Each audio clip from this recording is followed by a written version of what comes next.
And we're back. It's episode number 10 of the Brain Trust Poker Podcast. With me, as always, are the two most reliable gentlemen I know. First of all, we have the poker prodigy from Texas, Jess Amby, the man who can play 4 hours of poker and cut himself off exactly at 4 hours, knowing hour number 5 will be a disaster. And then we have the man from the north, the silent assassin, Tom. Tom O'Donnell, how you doing? Good day. Good. Doing great. All right, gents, we got a lot to talk about in this episode. We're going to make some bold predictions, which I'm very excited for. Very excited for. We've got a viewer question that we're going to go over, which I'm looking forward to as well. Kind of a tough one to answer. I have a hand to share with you guys that you won't want to miss. And I did something to another poker player that I regret. I'm going to tell you all about it. We're going to get into it. But first, we had a presidential debate. And look, we're not going to get super political, but we just got to talk about something. Like, there was a time in our country where there was like Lincoln Douglas debates. There were these famous debates about like, man, things in this country, and here's how we're going to solve the problems, and here's where we're at. And I felt like this presidential debate was two men who had like gone to an elementary school debate, watched two kids like Tommy and I don't know, Billy, that debated each other, and their debate tactics were me good, you bad, me good, you bad, me good, you bad. And they just decided that's a great strategy. I'm going to use that. And that's all the debate felt like to me. I don't know. Did it feel any different to you guys? Did you see anything other than me good, you bad? Well, I'm not American. I did watch all of the debate. Right. I can't really say anything about the choices you guys have because, frankly, the choices that we have in Canada are not really any better, but they are younger, but not really better. So, you know, you're a pee-pee head and you're a doo-doo head or whatever is fairly standard here too. I just kind of wonder why politicians do this. They must have a very low opinion of the people who are going to vote for, and maybe correctly, like, I don't know, but you know, but it seems like nobody talks policy. Nothing is more than 15 seconds long of something, right? But you know, perhaps they're giving the people what they want. I don't know. Maybe it's like a TikTok thing where they're like, okay, they watch 15-second videos. They can only handle 15 seconds of information. So we'll just blast them with little things and they're not going to have time to fact check it. And we'll just, I don't know. It's a disaster. Anyway, it was embarrassing to watch. What's that? Have you ever seen the movie Idiocracy? No, I haven't. It's a great movie. Anybody who's in, it's about the future. And part of it does have, what's the guy's name? The guy is basically a wrestler who's now the president of the United States, right? Okay. Idiocracy is like the world has become really stupid, and and the guy who made it was sort of like, okay, he's kind of sort of predicting the future, but at some point he's like, oh, kind of the future is here. The future that he predicted is here. So am I going to watch this and be like, it was prophecy? It was. Or this is or this is going to be the near future. Yes. Okay, here's the moment I have to talk about from the debate, and then we'll get into poker and all the things we normally talk about. Okay. There's a moment where they're asking these two old men, like, hey, are you fit for service? Trump goes first, and he's like, hey, yes, I'm fit for service. I can do it. I took cognitive tests. Biden needs to, and I can play a round of golf, and I can, Yes. I just did this. And Biden goes, I could play around a golf too. And they're sitting there on stage debating their golf scores. And I'm like, who is convinced? Who is swayed? Like, you're wasting so much of our time talking about who has the lower handicap. I'm like, both of you are like a fall risk on the course, right? And they're like, I'm an 8 handicap. I'm a 6 handicap. And you're like, dude, I am a healthy man in the middle of my life. I couldn't swing that. I don't know. I don't know if there's like a PGA. They found out like, hey, the PGA Tour is watching. Make sure you cover golf scores. It was dumb, man. Okay, enough about that. Let's get into some real things here. First of all, I wanted to talk. There's a viewer question that came out, and I thought we'd start there. Good. He was down at the WSOP, and he said, hey, I'm curious what you guys think. I noticed that when I went there, there's tons of these mixed games now. Are people realizing that Hold'em is too solved and even PLO is a little bit too solved? And so the way to get recreational players in, get them interested, and then maybe get them into some unfamiliar territory is to play mixed games and to play all these games that used to be very popular but have fallen out of favor in more recent years. Bring those back, get really good at those, and then draw people into those mixed games. What do you what do you guys think? Is that happening? And if so, is it something that is good? Should we be a part of it? Tell me your thoughts. I'm curious. Jess, you want to go first or shall I? Go ahead. Go ahead. So let's say well, I would think that most likely if somebody is a professional poker player, dominating, say, 5 different games instead of one game is probably going to be a lot more profitable, because you got to figure, like, an amateur player, even if they play all 5 games, they're probably not going to be good at least at a couple of them, right? Whereas somebody that studied all 5 of these, let's say they're playing 5 different games, that, they might not know how to play rats very well, for example, right? Yeah. So in that sense, yeah, it's probably good for the professional player. But I don't, would I go play something I don't know? Like, I personally wouldn't, but I can't say what, like, a random person going to casino, they might just think all games are the same, right? It's like poker is poker. Heck, I mean, I've heard of people that go play poker and they don't even know the rules of poker. So yeah, no, true. It happens right? all the time. Yeah. Yeah. So I don't know. I mean, it's probably, my guess is that if you're good at one form of poker, that it's going to be easier for you to become good at all the other forms, right? Because a lot of things are going to be the same. Like something like pot odds is going to be the same, right? Yeah. But but I would assume that the person that has most time to sort of think about these things is going to be, they're going to just dominate. You would think so. I mean, like, if I sat down at the table, there's a couple games I could play well, a couple games I could kind of play because I played them, like, as a kid and stuff and at home games. Right. And there's a couple games that I've literally never played. I've heard about them. I understand the basics, but have never tried them. So I feel like I'd be pretty lost. Jess, what are your thoughts? What do you think? Yeah, I was just checking, like, at the lodge here in Austin, if I was seeing if there was any mixed games, in the app, and there isn't. There's 13 games of No Limit Hold'em, 13 tables, and 4 tables of PLO. I mean, at the lodge, that's what happened, is that we were just playing Hold'em, and then every 30 minutes we'll play one hand of PLO, double board bomb pot.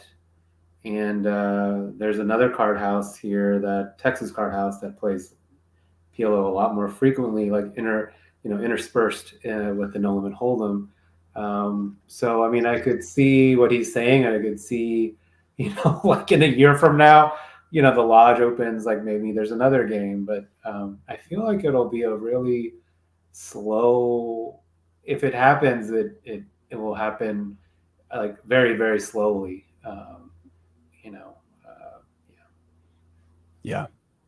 Yeah, I think there's kind of an interesting topic there to explore a little bit, and I'm curious to see what happens over time. I don't expect that to be such an explosive trend, just because I feel like it's a little bit daunting, like it's a little bit overwhelming for people. I think you might be able to find. My guess is that this is kind of targeting, like, I want to say, like, the generation that's kind of, like my dad's generation, basically, where, like, they played these games. Like, I remember him talking about, the home games that my grandma and grandpa would have, where they'd have people over and they'd play a bunch of stud, or they'd play all these other games. And so I think there's enough familiarity without a knowledge of how to beat the game, right? So if you could walk in, you have money, and you see a bunch of games that your parents played at their home games, and you think, oh, cool. Like, yeah, it might be 10, 20, but I'll go get involved in that because it's stud. It's the game I grew up playing. Like, the nostalgia might drive in the game. But tell me what you guys think about putting time and effort towards those games, because I have a strong opinion, but I'd like to hear yours first. And also, like, the WSOP having more mixed games, I would imagine that, like, where people like across the country, like even here in Austin, like we don't, like, being able to play a variety of games is really, really limited. You don't really get that option. So I could see a certain type of person who goes to the World Series and wants to play the variety. So yeah, I mean, honestly, like I'm still learning Hold'em. Like I feel like I feel like my time is better spent learning Hold'em. Like Yeah. I know PLO is on the rise and all, but I feel like I need to understand, like I just need to understand Hold'em, and then I see how they connect, and I feel like I can learn it like in time. Like I'm not afraid that it'll come and I'll just have no clue. But I feel like right now, no, I wouldn't put any time into these more obscure games. Tom, thoughts? The generation that likes to look at their phones is going to be incapable of playing 7-card stud. Okay, expand. Tell me more. Because folded cards mean a lot. Okay. Which means you have to be paying attention, like 100% attention. My memory's not great. Like it's okay. Yeah. But I mean, you need to be, if you don't know like what cards have been folded, like that is a huge edge, right? Yeah. Like I could play the world's best 7-card stud player, and if he's not allowed to look at all the cards that are in, somehow he can't look at all the cards that are in play and the ones that have been folded, like he's at a huge disadvantage, right? So Yeah. I don't know about your poker room, but in my poker room, half the people are on their phones. Tom, Yeah. let me tell you, like it was today. This is the first time I saw this, but today the guy to my left, he had his phone on, right, which a lot of people do, and I was right next to him, so I could see what he was doing. So he had YouTube Shorts on. He had YouTube Shorts on, and he was just going like this, and then like he'd have a hand, and he'd be like, okay, and then he'd keep going like this, like, and he. Yeah. And there was like, I don't even think he had headphones on. Like I was looking, I don't even think he had, he was just like, had to do something. And he was like 60, like it's really, wow. And he just, the whole, like, it was like disconcerting for me to see like just that images pop up all the time. And he was just doing that. And I was like, what? Where are we? So I was like, I could imagine like when he goes home, like his attention, he's always having to do like multitasking and 3 or 4 things. Like, so I think you're right. Yeah, there's a huge advantage now to like being able to pay attention, single pointed concentration. Yes. That's a huge advantage nowadays. Yeah. That's a great point, Tom. I mean, yeah, you're right, Jess. It factors into every game, and I've seen that same thing, and I had the exact same thought process of like, how like, what is your brain doing that it can't like take a moment to watch the action, like that's not interesting to you, that you need just the boom, boom, boom, constant hit.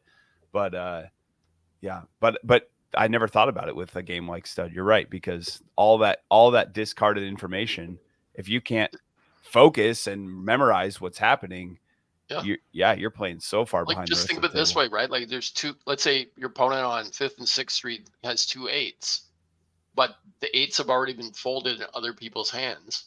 Yeah. Right. Yeah. Like that's a huge piece of information, right? I mean, that's going to cut down on the number. Well, cuts down on quads to 0, but also cuts down the number of like they can't have trip 8s. They can't have 8s full of anything, right? Yeah. I mean, that's a huge edge if you remember that. Oh, that guy folded an 8 and that guy folded an 8.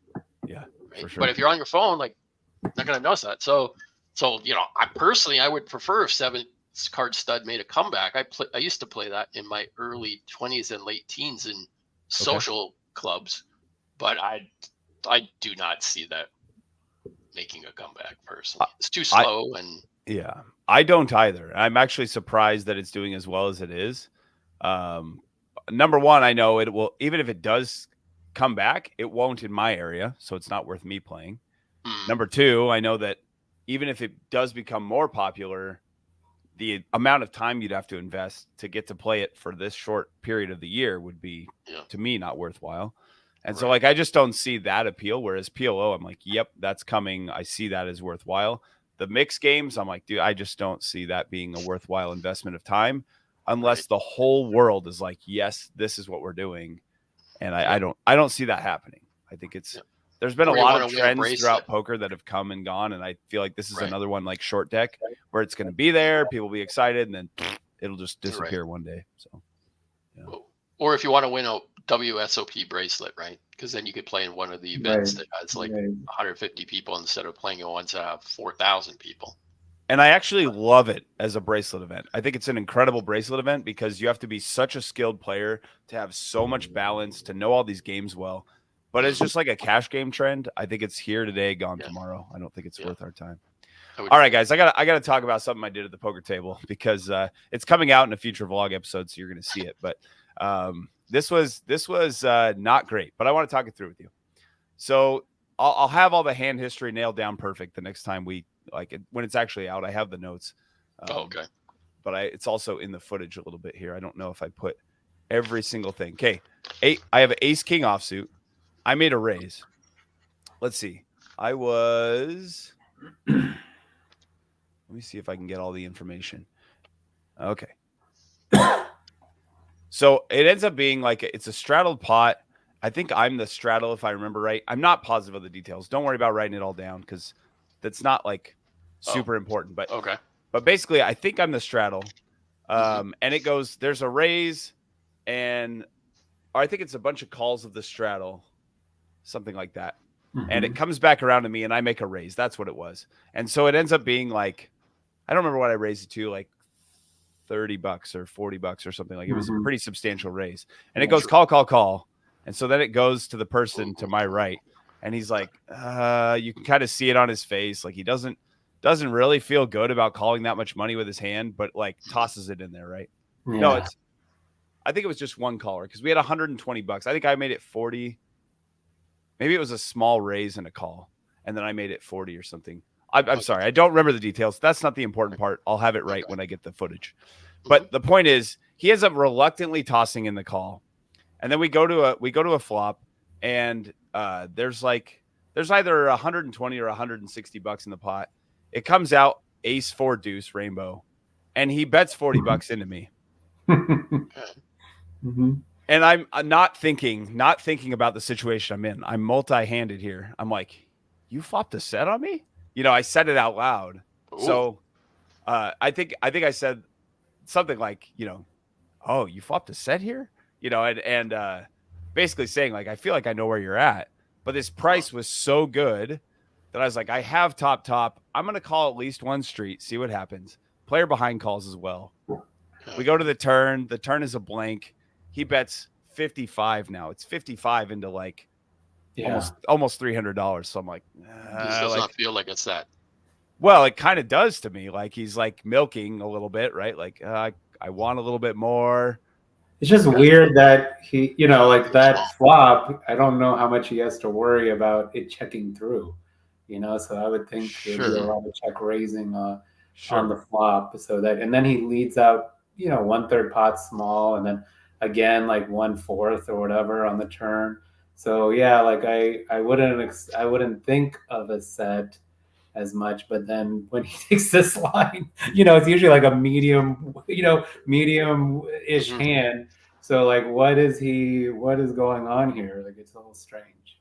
Yeah. So like he can be doing this with an ace, but I think like just the way the hand played out seems really odd to where like, I feel like at worst he's going to show me 2 pair.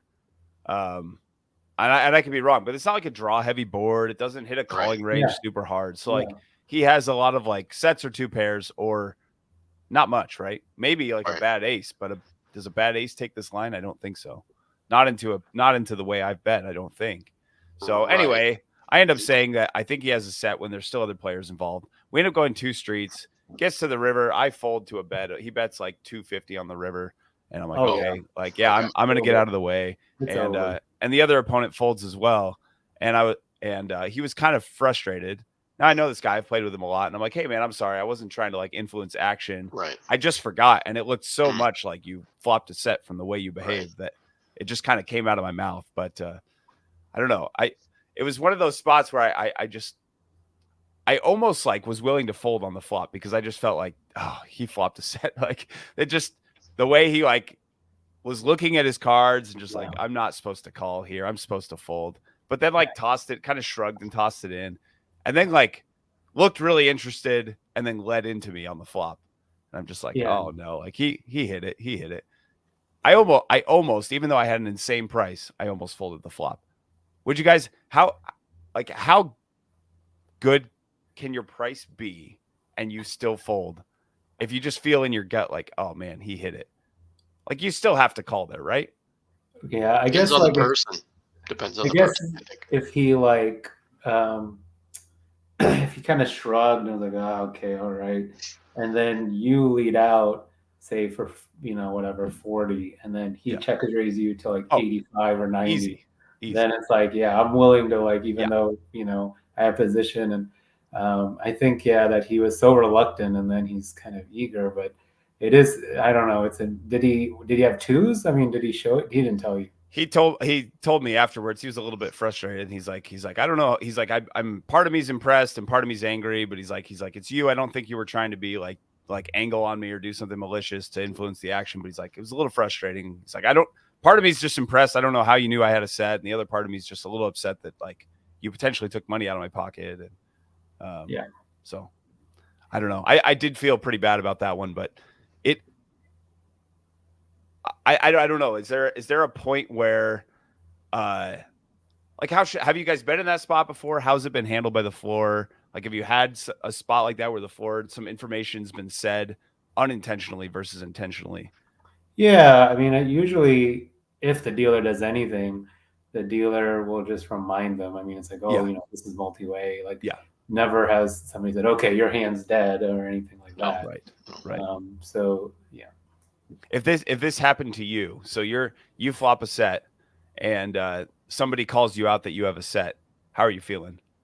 Oh, I mean, I'm heated. I'm really upset. Because like there's another player that could potentially give money, and then he may not see things the way you see things, and so I mean, I think he probably was, I don't know, I would be incredibly upset. Yeah, Rich, I'm sorry, dude. I felt very bad afterwards. I thought, man, it wasn't even like, it was almost involuntary. Like I just like felt so strongly that he had flopped a set that I was just like, geez, did you flop a set here? Like it just like spazzed out of me almost. Like if we were heads up, I don't think it would have been a huge deal. But anyway, was it a rainbow flop? Yeah, rainbow flop. There's no draws, right? Like he doesn't have 3-5 there, so like he never has the straight. He has two pair or a set. Because I don't think he's leading into me with any aces because I should have the stronger aces. So like, I don't think he has a big made hand there. Maybe like ace 5. Yeah, exactly. Or something. Well, like let's say he has like ace 8 suited. You're not leading into the pot with ace 8 suited, are you? No. Yeah. So. Like, do you think your speech play influenced the size of his turn bet? Well, not speech play, but like your talking influenced the size, because he might have. It kind of felt like it, right? Like I know you know what I have, but please call anyway. Right. So like you might normally have bet say 100. Right. But bet 55. But he's That makes more sense. That makes a lot more sense because I'm like, why would he bet so small in the turn? Right. But should I fold there for 20% pot after he does that and like it's top? Like if he slows down and checks on the river with an ace, because like is he really going to bluff me after I called twice and I'm showing some strength on an ace high? Yeah, the river was easy, but the turn, it's really hard because like I don't know. It is. I would, if it was a rainbow flop and I flop a set and it's an ace high board, it's like the dream. That's the dream. Yeah. So you want to check and then, usually check raise, but not lead, like if he checked, you might have bet more than even he bet. So that's why, like in my head, I wouldn't have thought it was a set. I can see that with like the way how he was so reluctant to call pre-flop, and then he's like putting extra money in, like that's weird. Exactly. That's weird. Yeah, that's weird. And it's not like if it's a draw heavy board, then I'm like, okay, he can have a lot of bluffs here, but it really makes very little sense to be like, to hit a dry board that's ace high where I should have it and just be excited to put money into the pot. So Right. You know, I feel like if that same bet happened on like, let's say like 7-8 ace or something, then I'm like, oh, that looks like a blocker bet. Now I can put a raise in or something, or I can call more easily. But when it's on this board, it's just like, I just don't know who is ever arriving there with some weird ace hand, ace X that we're beating. So part of me was like ready to fold, but I don't know. Sure. All right, let's see. What else do we have here? What else are we doing today? We have predictions, and then we have a ton of hands. Yes, we have a ton of hands. So I want to get to all the hands, but we have some bold predictions. Let's do that. I think this is going to be fun. Yeah, so let's do the predictions. we basically, just for fun, we were talking this week, and I said, hey, let's all make some bold predictions about what's going to happen over the next 6 months to a year, and just like writing like some headlines or insane things that might happen. And then we're going to rate them like on a scale from 1 to 10, how likely they are to happen. And I'll start us off. So NVIDIA has been absolutely on a tear. It's had a little bit of a pullback recently, but NVIDIA next quarter for its earnings is the first company ever to announce $1 bajillion in profit. And upon the news of $1 bajillion in profit, the stock soars to $16,000 per share. Nothing can be stopped. And all the tech guys are just unbelievably rich out of nowhere. 1 to 10. What do you think? How much is a bajillion? We don't even know. We have to ask the AI to figure that out. That's what the AI is for. I would say bajillion. I would say 10, and then I would say the likelihood that there was fraud in the accounting department would also be 10. Okay. I like that. That's a good answer. Tom? I'll give it a 2. A 2? Yeah. Okay. A 2. Okay. Assuming a bajillion is just like an enormous amount of money that's unspecified. Yeah. Yep. I'll give it a 2. Okay. All right. Let's hear. Tom, you got one for us? Sure. Okay. Mine is not nearly so outrageous. Now, I will, in my defense, I did pen this when you asked the question, which was about a week ago. Okay. I think it was maybe a little bit more. I think my prediction looks a lot better now than it did a week ago. And I thought it was, so anyway, I think Disney, Bob Iger is going to be gone within 6 months to a year, either kicked out or he's going to quit. Just because the company's having so much trouble and can't figure out what they're doing. And yes. Okay. I like that. I'm actually going to give that like a 9. I think that's a 9. Yeah. Jess? Haven't been following Disney, so I'll say a 5. Hedge my bets. Okay. Right in the middle. Okay. Sounds good. Jess, you got one for us? Yeah, I got a good one. Fire away, dude. So here we are. It's about we're in July now, right? We're close to it. Just about. Just about. Yeah. So let's see. So February 28th, 2025. By February 28th, 2025, Poker Go will come upon a small YouTube channel called Cards and Capital. Yes. And they'll take our fearless leader, Sean, and they'll say, this is wonderful. Before people catch on to this, we need to get him on.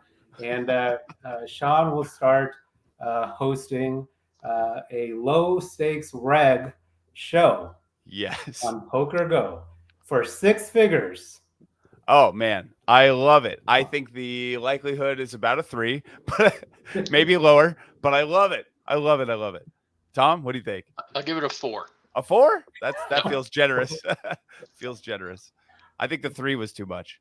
Nice. I like it. Okay, I got another one for you guys. You ready? All right. Texas card room operators, realizing that people in Texas are so degenerate that they can never have enough action, announce a new format known as Omaha, Texas 8-card double deck triple board. People flood in from all over the country to gamble away their 401ks and IRAs on this wild new full action game. 1 to 10. What do you guys think? Introducing a new degenerate form of poker, I will in Texas, I will give it 8 out of 10. 8 I out don't of know 10. if it'll be exactly the way that you describe it, but if we just assume like it's going to be some kind of wildly degenerate from what you guys have described the Texas poker scene, Yeah. I'm going to say 8 out of 10 that happens. Okay. Jess, as a home Texan, what do you think? Yeah, I can only speak for Austin, but I feel like, oh man, I feel like maybe a 2, just because, PLO is like, I mean, that's like pure sugar. Right. And we, like I said, like when I shared the tables, like it's still small. It really hasn't, it's still small compared to Hold'em. So like even that game. So then imagining another game, I mean, I think PLO eventually will kind of break even. Yeah. Hold'em, but yeah, I just haven't seen it yet, I mean, but like we were saying with like people's attention and everything, like who knows? Yeah. So what you're saying is this year we're going to remain with just regular PLO, and maybe by next year we'll have Omaha, Texas 8-card double deck triple board. I think it would take like 5. I would have to see 5 years because I've been playing here at least 2+ years, and I haven't really seen that to the moon sort of thing with the spike on the PLO. Yeah, so give it 5 years. Yeah. You gave me an idea. How about pineapple PLO? Like a You 5 dealt card? 5 cards and you can toss 1. It's action, It'll man. increase the chances of more good hands, right? Yeah. In the hands of the players. We can play every 30 minutes. The dealer button gets their choice of game, and we can play the 3-card pineapple, where you get 3 cards and you get to discard one on the flop. So how often does that get chosen? I love that game. How often do people choose great that? Game, yeah, never, like very rarely, never. I mean, I was really excited once when it got chosen, and then I lost a lot of money, and then, like I don't know anymore. But yeah.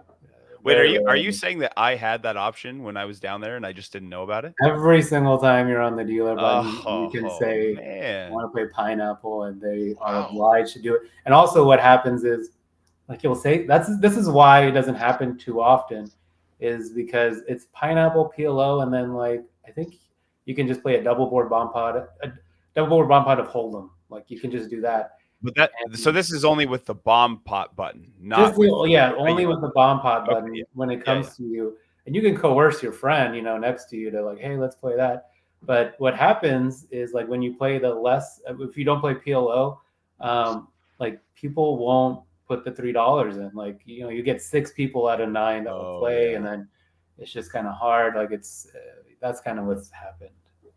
Gotcha. Oh, that's too bad. That's a great game. All right, I got a couple more for you. Do you guys have any more? I don't want to cut you off. Sure. Okay, go ahead, Tom. Okay.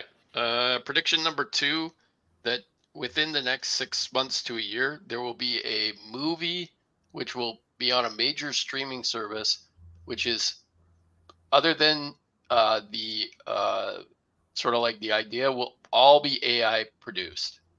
Ooh. No human will be involved, other than coming up with the original idea. And I will predict the genre will be one of the genres. Horror, because horror, they just need like some premise, right? Like a simple premise. Say Halloween, faceless mask killer guy or whatever. Right. Or like some kind of like Hallmark type romance. Which it writes itself. Literally, like every single one of them, as far as I can tell, is exactly the same. Yeah. Except like it's a mailman meeting a secretary or whatever, right? Like why can't AI just produce like 1 million of these eventually? I'm positive it can. If Hallmark can produce 1 million of the same movie and sell it over and over again, that means there's a formula to follow. And AI will just follow that formula faster. Okay, on a serious note, I hadn't put any thought into this. That's really interesting. Because like have you watched some AI produced video stuff where like you're watching it, but just stuff looks a little irregular, it's not quite right? Are you talking just the script or the whole like the entire thing, the entire production? Because if you look at, because people say, oh, look how stupid this thing is, right? Like the hands, for example, right? Yeah, They were having yeah. trouble with people's hands, Yeah. but the thing was like basically brand new. Right. Right. Like, how good a job could I do at the age of like say 18 months, right? I'm an 18-month-year-old, and they Yeah. said produce a video. Right. I can't do anything, right? Right. So of course, like this thing is going to learn. It's going to learn super fast. Now, maybe 6 months to a year is maybe slightly optimistic or pessimistic, however you want to look at it. But It's I wild think to those would be about. the two genres that are most likely to, because they're the simplest ones to do, right? And they're really profitable. So what you're saying is that the AI is essentially like filling its diaper at the early stage where it can't make a hand and stuff. It's like Right. it's just been born. So Yeah. it really can't produce much yet, but it's going to evolve that And it stinky will just get mess smarter and smarter. into something actually Mhm. creative. Interesting. Wow. I don't know. I'm going to put a 4 on that. I don't think it's likely, but if it happened, it would not totally shock me. It would not totally blow me away because of the things I'm seeing. Like just in some of the editing tools, Mhm. so in Photoshop, for example, like I'll be making a thumbnail and I used to have to go in, take the photo. I wanted to like cut myself out to put it into the thumbnail, or I wanted Jess's face or whoever's face to be in there with me. Take the Right. photo, cut the face out, all that stuff. It is now to the point where with these tools, you put the image in and you say remove background, and it just goes done. Mhm. So like what used to take me a while to like cut and smooth and make sure it was all right is just done in a click of a mouse. So if that can happen that quickly, like how quickly can the AI advance to where it can make a movie? Probably way faster than I give it credit for. Especially when you think about like the exponential growth in technology and how Yeah.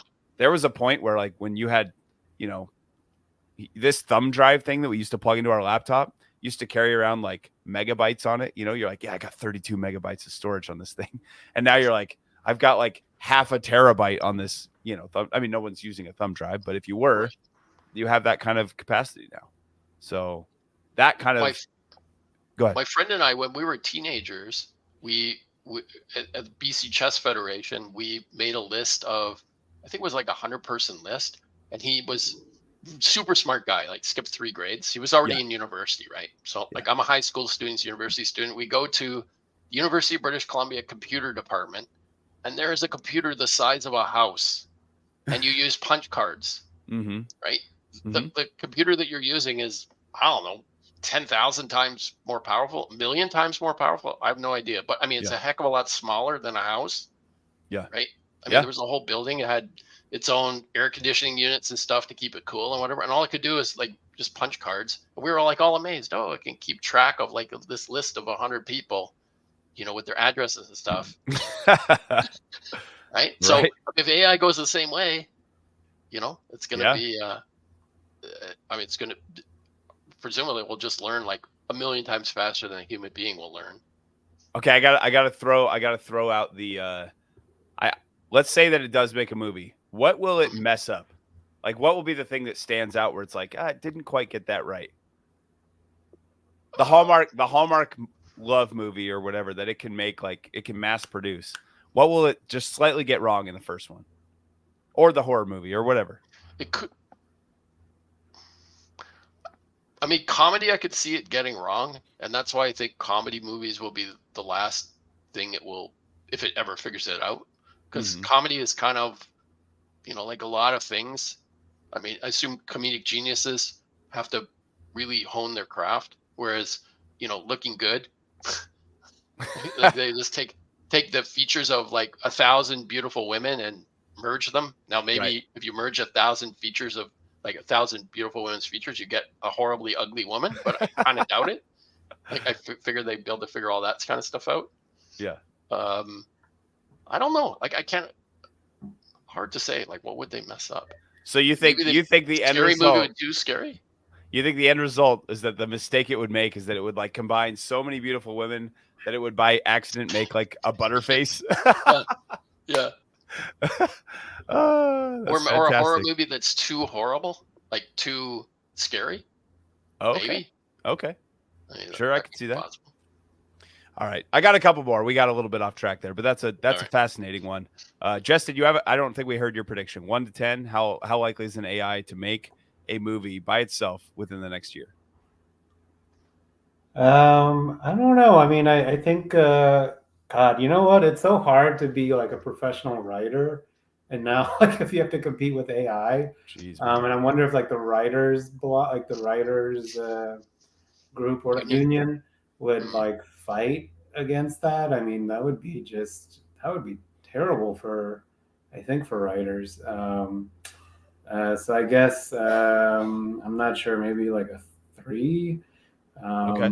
But AI is like definitely like the audio. You know, you can take somebody's voice and make it sound exactly. I think the new wave of AI, like the biggest cash cow, will be for the scammers. You know, like Totally be able agree to with just take somebody's voice and then, oh my God, I'm in so much distress. You know, and it sounds just like them, and even the way, like the inflections, and it's already people get scammed a ton, and it's just gonna go like through the roof.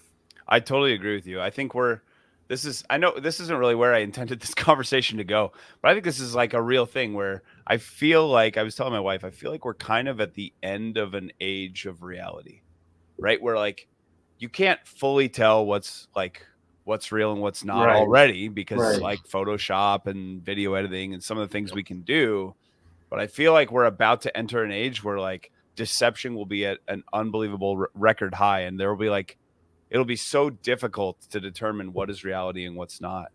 And I feel like the more powerful it gets, to your point, Jess, I just think that it grows and grows and grows to the point where everything becomes difficult to discern. So, all right. Anyway, I got a couple more predictions for you, and then I really want to talk some poker. Let's get into some hands here.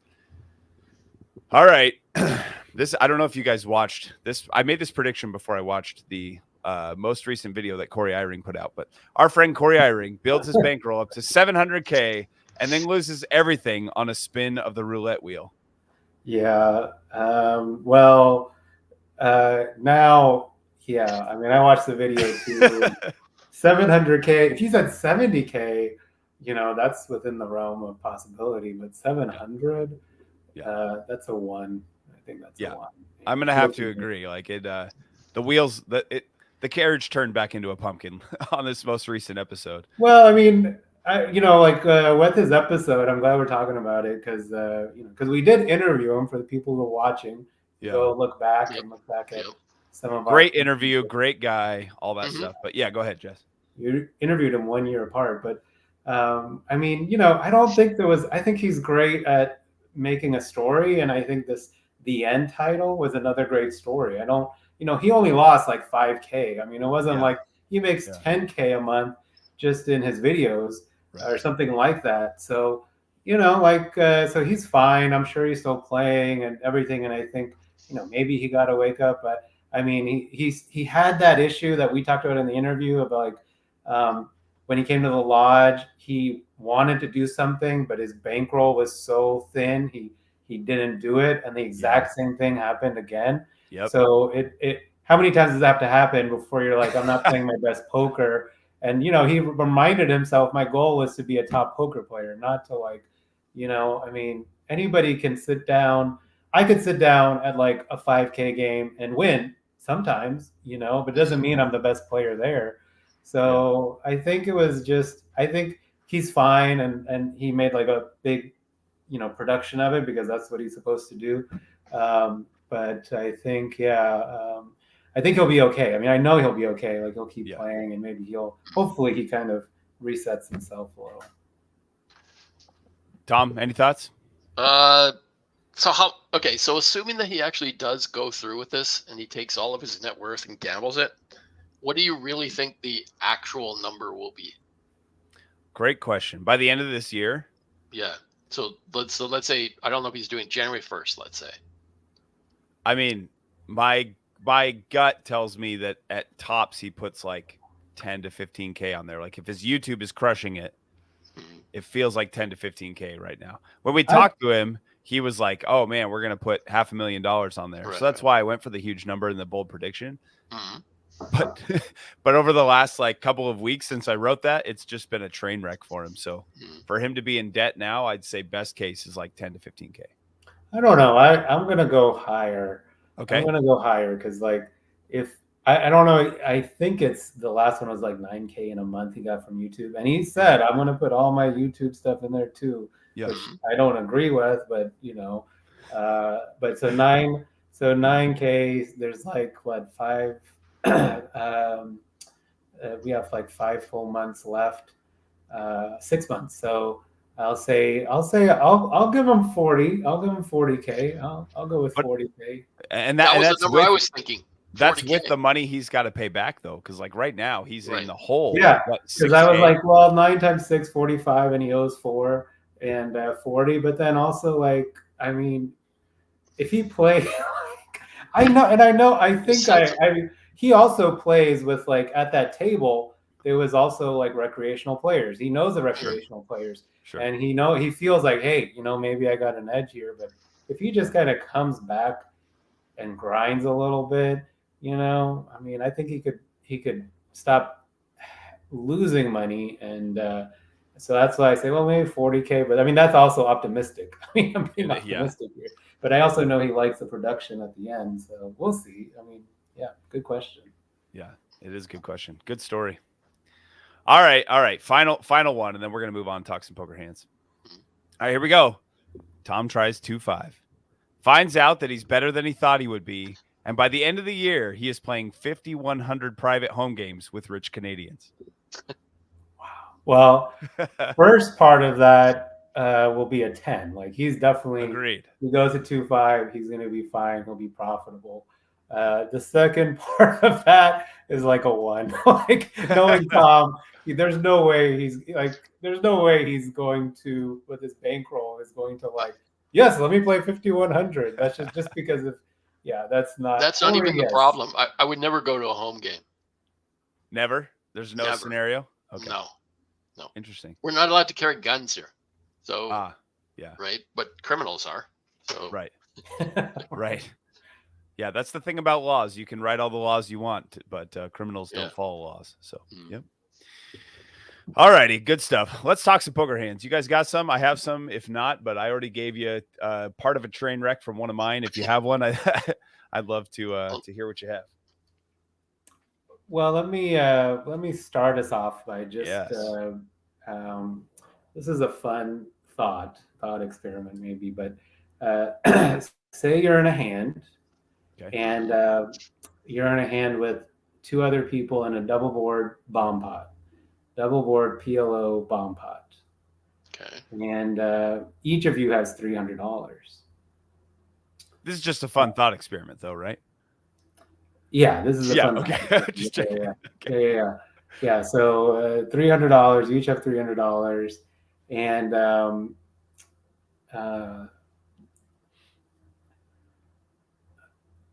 well, maybe I should give you the hand itself.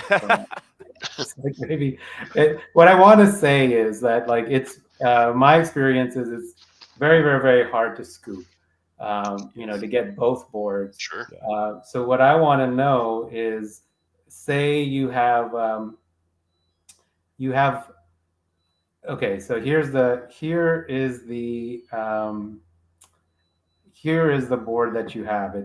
The board is ace, queen, 7, queen, 10, and you have queen, 8, 7, 2, and there's no suits or anything. There's no there's no flush.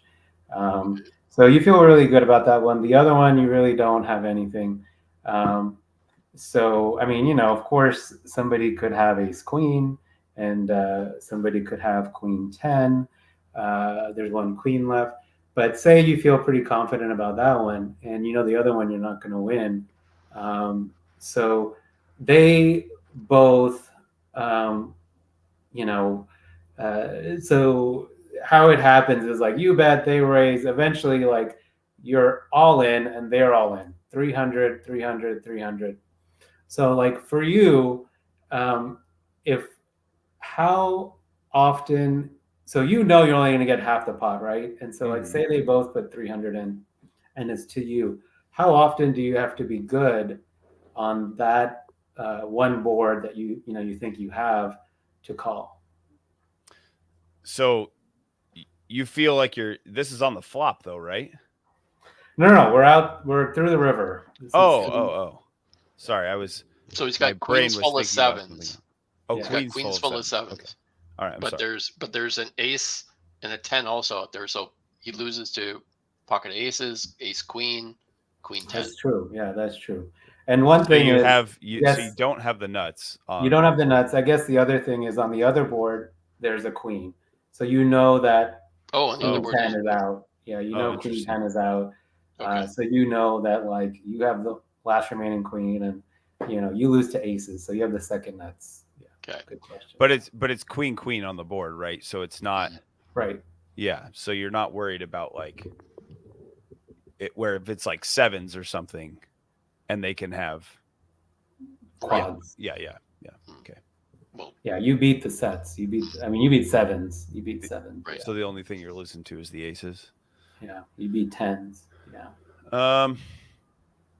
How often do you have to be good here? Well, mathematically, you have to be good 2/3 of the time or more, right? Because you're only winning. Exactly. You're only getting 50% on your money.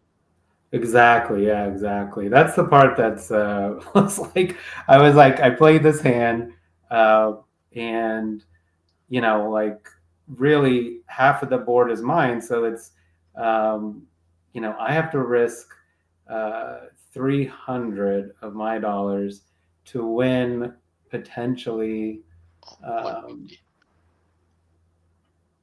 Well, 450. You're 300 plus another 150, right? Yeah. So to put your money in when you only have half the board, you have to be fairly confident. That came up again, and again and again. Like this is kind of how it is. Like with PLO, is like you have to be good 2/3 of the time if you're only going for half the board. There was that's just like blew my mind when I kind of thought about it. Yeah. Do you I know that there's a lot of thought around this, but I think like when you have a really strong nutted hand on like a dry board where you're not going to expect a lot of change by the river. So like when you have a full house or something, you're not worried about it like changing. Like, if you have the Broadway straight, but there's a flush draw, or they can, the board pairs, now suddenly you don't have the best hand. That board can be pretty scary. But when you have it like really set up nicely, I think you just want to go. I think you want to push really hard, because on the off chance that you can get them to fold the wrong board. Yeah. I think that's what you want to do. You want to, if you only have half the board, you kind of want to scoop. And if you bet aggressively turn, then you can, maybe they call and you can bet aggressively river and, kind of get it. So get them to fold, and then, you got more. Because I put in this 300, and like the other guys were in it. So this is a real hand. And like the other guys, like, we're all in, like we're, we all have like 300 is the cap here. You can only, risk 300. So like we put it all in, and then like it's all these chips, right? And they quartered themselves. Like they had a straight on the other, and I had half. And I was like, oh man, this is great. I can bring this in, for the risk I took. Which was fine. I mean, it was fine. Knowing the queen was there on the other board and was dead, it gave me like, I was like ready to go with it. If that queen wasn't there, I'm like, Yeah, then ace queen's scary. Yeah. Yeah, then you have ace queen, and you can like queen 10. You can just lose this stuff. This other guy had tens, but he had the. So anyways, they quartered the that, and then when I got my chips, I'm like, where's the rest of my chips? I had like $150. Like Tom was saying, I risked 300. I won 150. I'd have to do that 2 out of 3 times to break even. And if one time I lost, it's like a disaster. So you really can't. Let me go. Okay, so while we're on this, I want to go to another really interesting example with PLO double board. The flop is on one board is I have pocket aces, and then I have like 2 other cards that don't go into play. And there's one board where I just have overpair, right? And then the other board, it is like 4, 4, 7, and then the turn card is a 4. So you have aces 4, 4, 7. Yeah, 4, 4, 7, 4. Yeah, Okay. 4, 4, 7, 4, and then the betting gets kind of heavy. And Okay. I'm thinking about this. And I'm like taking my time, and I'm like, okay, well, not even that heavy, just like a single, like a pot size bet, and then you can call, and like it's $27 or something. And I'm thinking, okay, I was like, uh, there's What did you say what the other board was? no. It was just like I just had Irrelevant. an overpair, and it Okay. probably Okay. wasn't good, and it was I didn't connect at all. Okay. So just like that same example where I might have one, right? Yeah. So 8 other players, they each have 4 cards. So there's 32 cards that I don't know. Yeah. I know my 4 cards, and then I know the 8 cards that are shown. Yeah. So that's 8 plus my 4 is 12, plus the 32 that are there. So that's 44 cards that are, I know Right. some of them, and then some of them are in their hands. And Right. then what is the chances that out of the 8 cards that are not in play, one of them is a 4? You know? Yeah. So Yeah. so it's 4 to 1. Like it's 4 times Yes. as likely as, or 4 to 1. Like, so it's like 20% chance. And so with the betting, it's like, and then I have to withstand a river bet. And so to me, it seemed like a clear fold. Yep. But it seems insane. It seems like I have a full house. I have the best non-4. I have the best full house, right? Yeah. Yeah. So, and isn't that crazy with PLO? Like how tight you have to be to kind of play correct. Well, to your point on the numbers, that's true of bomb pots. Where like the bomb pots, especially double board, you have to really modify the game. If you're playing actual PLO, you're so unlikely to go 8 ways to a flop. Not that it doesn't happen, but you're not very likely to go 8 ways to a flop, right? You're probably going to see most boards, you'll see like maybe 4-handed. So then the quads become far less likely. And yeah, they might have them, but then, sometimes you just got to shrug and say, yeah, it is what it is. I can't fold so close to the top of my range just because they might have a 4.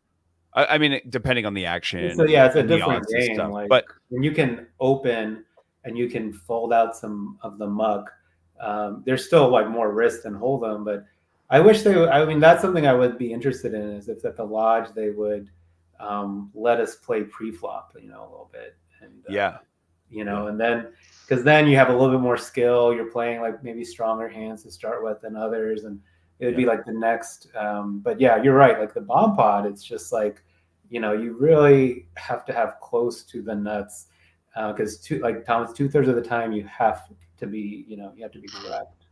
Yeah. And when I was down there, not being used to playing PLO bomb pots, that happened to me in that hand where somebody had like quad, I don't remember what it was, quad 4s or quad 3s or something like that. And I had a 6 and I had a boat, but I was like, I have to hit the last 6 or I'm just screwed. Of course it comes in and I end up like getting this miracle card. But yeah, just like my brain didn't even take the time at that moment to think through where I was really at because I'd just never been in that spot. But it's a pretty obvious, like, oh, I'm beat for sure. So yeah. Anyway, no, good thought. I think when you actually start playing PLO, I know we've talked about PLO a lot recently, but like I think the two of you would actually do really well, because what I've learned is that one of the biggest skills in that game is patience. Because people are like, it just feels like every hand feels like you can play it until you play the game for a while, and then you realize like, oh, there's really not that many good quality hands, but people will just like, they don't recognize that at first, and so they play almost everything. So I think you guys would do well in that game. Okay, you actually had a hand though. Let's talk about it. Well, hang on, just one last thing about bomb pods. Yeah, it's kind of ironic that it's probably the thing you should play the most tightest, like the most tightly of pretty much anything, right? Because like so many hands out there, but it sort of sells itself as this super gambly thing, right? Any hand can win. Yeah, whoever came up with this idea was a genius. It really was, right? Because it makes people who like are just kind of casual, they're like, oh, like any hand could win, right? My pocket, I got jack 7-4. If I hit a jack, like I'm gonna have a set. Right? Yeah. It's like They're probably going to lose. like nowadays, like when we first started playing here, I mean, oh, it was insane. But now, like often it'll check around 9 ways. Like it'll check flop and turn. There might be a small bet, and like it's people have really picked up on it. I think, except it is great when you have a new player, then they haven't picked up on it. Yeah. Nice. All right. Did you have an actual hand though, Jess, or did you just want to? Oh yeah. No, I got Oh some yeah. hands. I got some hands. Bring it. Okay.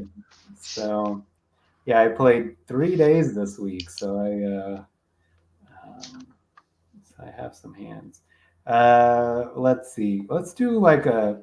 I'm just curious what you guys would do, but this is a quick one in my mind. Um, I have 300 and Ace King of Clubs. I'm in the hijack. It is. We have 2 limpers, and then it goes to me, and I raise to. I make it $16. I could have made it 20 with 2 limpers, but I made it 16. You said Jack 10 of clubs, Jess? Ace King of Clubs. Ace King of Clubs. I'm sorry. I was a little distracted there with the chat. Okay, Ace King of Clubs, and you made it 16 over some limps. Yeah, and the big blind calls, and the limpers fold. And so we go to a flop, and the flop is Ace of Diamonds, 9 of Spades, 8 of Spades. So there's $37 in the pot, and the big blind checks to me. And what would you do here? Can you give me effective stacks one more time? 300 effective. Okay, thanks. All right, so 300 effective. Big blind ends up making the call. Ace of Diamonds, 9 of Spades, 8 of Spades, 37 in the pot, and you have top. Really wet board. So I'm actually going to, like, there's a lot of reasons with an ace, connection, especially when you hold where you're trying to charge other aces, where you want to go on the smaller side. This is one of those boards that's so wet, I would actually size up a little bit because you're going to get called by a ton of things, and you're beating most of them right now. But there's a lot of cards you don't want to see, and a lot of hands that are going to call you and be happy to see another card, almost regardless of the price. So if I'm in this spot, this is a board I'm pretty happy to bet like 25 on. Yeah, that's what I was thinking, 25. Well, we're 3 for 3, guys. I bet 25. Right. Exactly 25. Because it was like an interesting spot. Because the way that I thought about it was, I was like, the only people I'm going to get really action from is somebody that has spades. Yeah. Somebody that has me beat, if they have a set of 9s, 8s, or whatever, ace 9, ace 8. Or, potentially like ace 10, ace jack, ace queen. I mean, ace 7, ace 6. I mean, at most you're going to get 1 bet anyways, and if that. So, I was like, and I'm vulnerable here, right? Because like I may not see it coming, like if I bet half pot or I bet a third, and it looks like a 6 looks innocuous, and I wouldn't see it coming, and then I have so much behind we're playing, that it might be hard to fold ace king, and also I just have the clubs. I mean, there's no. So yeah, anyways, yeah, that's what I was thinking, and I bet 25, and she folded, and that was it. But I thought that's how it was a quick one, but it was just that's how I thought it through. Yeah. So I think this is an interesting spot though, because let's say that the turn is the deuce of spades. What were you planning to do there? Well, I think if it's the deuce of spades, so I bet 25, they call. Yeah, so 87 now. 2 of spades. I don't have a spade. Not drawing to a 4 spade here or anything. So I would check behind and allow like the bluffs. I don't know if the person would bluff me on an ace high board. It's usually not done, but if they could have a straight draw. Or so, I don't know. I think I would check behind because, I mean, I guess if I bet, I would find out where I'm at probably, but I think I would check. What? So if you check and they call, what are you doing? I'm sorry. If you check and they bet, that didn't make much sense. You mean Well, bet? I'm in position. I'm in position. Oh, you're in position. Yeah, I'm in big blind. position. Oh, right. So I Oh, think- I'm sorry. I think I'll check behind. Oh, and I'm then sorry. I really, if a force fade doesn't come, I mean, I have to call. Yeah. Forgive me. I was reading. So Max in the comments asked us a question. I was reading through it at the beginning, and then when you were given the hand, I was trying to catch up, and so I thought I didn't think that through very well with you. But no, I like the way you played it. I think it was good. But so Max had this question. Let's talk about it real quick. He said, "Hey guys, wanted to ask you something. How much profiling are you doing in real time? In other words, are you trying to figure out someone's patterns as you're playing, regardless whether it's PLO, no limit hold'em? I find if I write down hands, I can get most of my mid-stakes regs figured out. I suspect this may not work so well for high stakes because many of those players are balanced or balancing." Thoughts, gentlemen? I think it's a really good. Max, great question, dude. Great question. Yeah. I have a lot of thoughts, but I'll throw to you guys.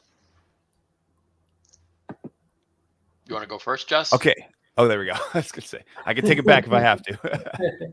Yeah. I mean, I think when we were in Vegas, Sean, you're like, you played you played a couple of hands against a certain player because you had kind of had an idea about the player. Mm-hmm. And what I found, like I just played today, right? And I find that I'm definitely keeping track of the players. And I realized like I probably need to like write it down a little bit on my phone to remember, because then, like there's just so many different opponents, and I'm like, wait, what did that guy do? So that was something that happened today that I was like, but like, yeah, this one guy, I mean, he would always, when he was the pre-flop raiser, he would always check, even in position when he missed, and he would always bet when he hit. And he would show, even whenever he folded, he would show that he had it when he, so it was like, I felt really good about it. Like, I'm not gonna, if he checks, I can apply some pressure, but if he's sticky with it, he really does have something. I think, it's a really important part of it, of the game. And the easier, like, the read is, I mean, this other guy, he limped. I mean, this happens at low stakes. He limped with ace king, and I saw that him do that, early on, and I'm like, okay, so his range is like this when he limps. So I think, there's so many train wrecks in poker, and if you can do a little bit of zigzag, that's really good. Yeah. I think it's a phenomenal question. Totally agree with what you're saying, Jess. Like, I think tons of spots where you can find out that Jess, oh no, Jess is gone. All right. Bathroom break. Oh, okay. Okay. Sounds good. I use my phone to write notes. Yeah. People are on their phones all the time, so it doesn't look weird. I don't generally write down hands so much as I write down if my opponent's, like, if one of the players does something that seems really weird, like non-standard thing. Mm-hmm. Or let's say, you've got somebody who, phone for you too. Okay. Yeah. Because I know at least one poker coach recommends using a notebook, like an actual physical notebook. Mm-hmm. But I got to think that if you start writing, like, people are going to assume you're taking this really seriously. Maybe you don't want people to think you're taking things super seriously. Right? Great point. I already Totally sort agree. of give off the impression that I'm taking things seriously. And if I started writing stuff down, it would, that would probably confirm it. So I usually just use my phone to write, too much attention, right? You don't want to do anything that's super out of the ordinary. So I just write down, like, I usually sit, I think I mentioned this before, I usually sit next to the dealer so I can see they have like a electronic thing with all the people's first names. So I can get the person's first name plus a description, or occasionally, like, they, at the beginning of sessions or whatever, they hand the cards to the dealer. Sometimes I can get the person's last name too. So, like, say Bob Jones, Bob Jones is like a senior citizen, whatever. And then I write down his name and then anything that I noticed that he did that was weird. So like there was one example for, as an example, there was a lady who she limped in like something like a 5-way pot in the cutoff with pocket kings. Right. So, and eventually like the hands got shown, right? And then like her and the button got involved in some kind of thing. And then she hit a set of kings and then she showed her kings. I'm like, oh my God. Okay. I better write this down because I would never have expected that she'd have pocket kings in that situation. Right. So if opponents do anything that's like kind of non-standard, I definitely write that down. And it doesn't have to be against me, like against anybody for sure. And if you can get their names or some kind of description, but that kind of thing. Yeah, I think that's really good. Tom, it sounds like you're giving a seminar on identity theft. You're like, so I sit to the right of the dealer. I get their first and last name. They throw their ID. I write down their address. Well, they got in the casino, they got the cards, right? And the cards have your first and last name on it. Yeah. So it's like, okay, this person is named, whatever, Chuck Jones. And then it's, Right. And then you open a credit card and Chuck Jones. Yeah, that's it. Yeah. Go on a shopping spree. Yeah. Okay. No, I think this, phenomenal question. So Alex Fitzgerald talks about, I'm trying to remember which one of his books. I'm pretty sure it's Exploitative Play in Live Poker. I've read a bunch of his books. They're really good. But he talks about what a huge edge this is. Like the player that is taking the notes versus the player that just shows up, and you can play really solid poker. Like you could be playing like a computer. But if the guy next to you is noting everything and then they're actually taking advantage of the leaks and the weaknesses, that guy's making so much more money than the guy who plays like a computer. Because, like, for example, there was a hand where I played this hand probably 2 weeks ago or something like that. And we talked about it in the Discord here. But it was, I have pocket jacks. I watched this guy. Here's what happened. So I watched this guy play. He's got his chips piled kind of unevenly. Usually a sign like, okay, tends to be recreational, right? Not maybe too familiar with the table. His girlfriend's sitting behind him. Another sign that probably they're on vacation or whatever, and she's hanging out with him. There's a hand where my friend Mike to my left makes a set of queens on like, I want to say it was king, queen, jack was the board, or ace, king, queen, or something like that. And he flops a set. He bets call. And I know Mike well enough to know that when he's betting, he's got a real hand. So the turn is I think is the 10 or something like that. Yeah, I think it's the 10. So now there's a gut shot. But Mike bets again. The guy calls. And then they get to the river and it's a jack. And it ends up being that they just check and show down. Well, he shows a set of queens. The other guy shows king 6 offsuit. And I just went like, okay, the moment I get a hand against this guy, the money's going in. Like top pair, best kicker is good enough. Like we're putting all the chips in because he's going to call. Yep. So I play like 2 hands later. I make a set of jacks against this guy. And against most players on the board, the way the texture was, I was like, I'm not going to get a value. I'm not going to get called by worse because I want to say a flush or a straight or something like that comes in. So to where some scare cards where I'm like, boy, it'd be tough. But I just pile. He calls the whole way, loses all his chips, and I scoop. And it was like you could just, because you can see that huge mistake, huge deviation, you can take advantage of it. But there's all kinds of small stuff that's happening on a regular basis. And I'm sure, like, dude, Max, you're way ahead. If you're taking notes, you're way ahead of everybody else, the average person anyway. But like you'll make a lot more money that way. And I would say when I'm formulating a player profile, like somebody who's a little different, like what Tom's saying, I'll put the notes in there. And I used to, like, when I was really serious about this at first, I would have notes after every hand and I was paying attention to every hand and putting notes in. But once I got a feel for the room and all that stuff, I just relaxed on that and kind of tried to hang out more. And I don't tend to fill my phone with a ton of notes anymore, but it's kind of a learned thing that once you've done it long enough, it just is kind of happening. You're observing, you're paying attention. So, but the notebook, back to the notebook thing, I did want to add this as well. I once was taking notes on my phone, saw a guy sit down next to me with a notepad, play a hand, and then write some stuff down. And immediately my mind went, okay, I got to be aware of that guy. He's playing. So, but when someone pulls their phone out and is, fiddling with it, doesn't really matter. I don't think too much of it. Unless you see the pattern to where you go, okay, that guy's taking notes.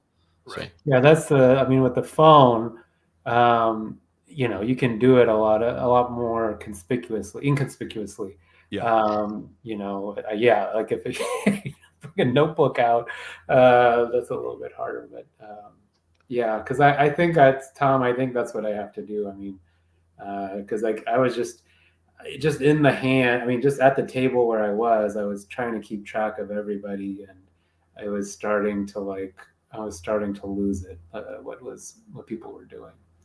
Can I go? There's another hand where I was kind of. Oh, hang on, we got another question here, though. Oh, okay. Let's finish this out. Go ahead. Okay. Would you say to keep notes at least for significant hands, guys? Yeah, absolutely. There's a few things that I would keep track. I'll just give you what I was keeping track of. That was really standing out to me. Very few people 3-bet at 1-3. No, hey Max, throw us questions till you're done, man. We're happy to answer them.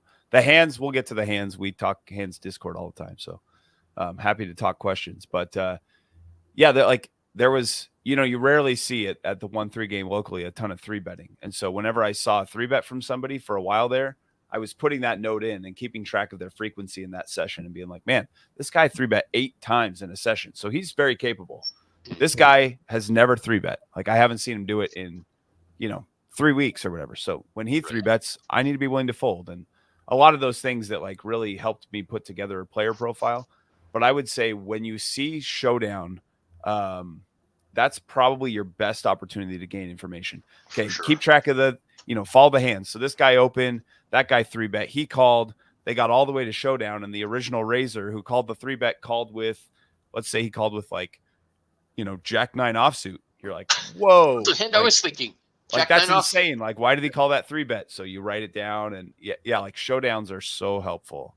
And 2-5 and 5-5 games. I mean, good thought. I definitely think it becomes valuable no matter which game you're in. You will see less wild, blatant mistakes, and I think it's almost worth noting things more in those games because you're going to see fewer things. So when you do see them, you want to say, hey, boy, that was okay. He's capable. He just did this. Okay. Not capable, standard lines all the time. So I don't write down the standard stuff. I tend to note the non-standard.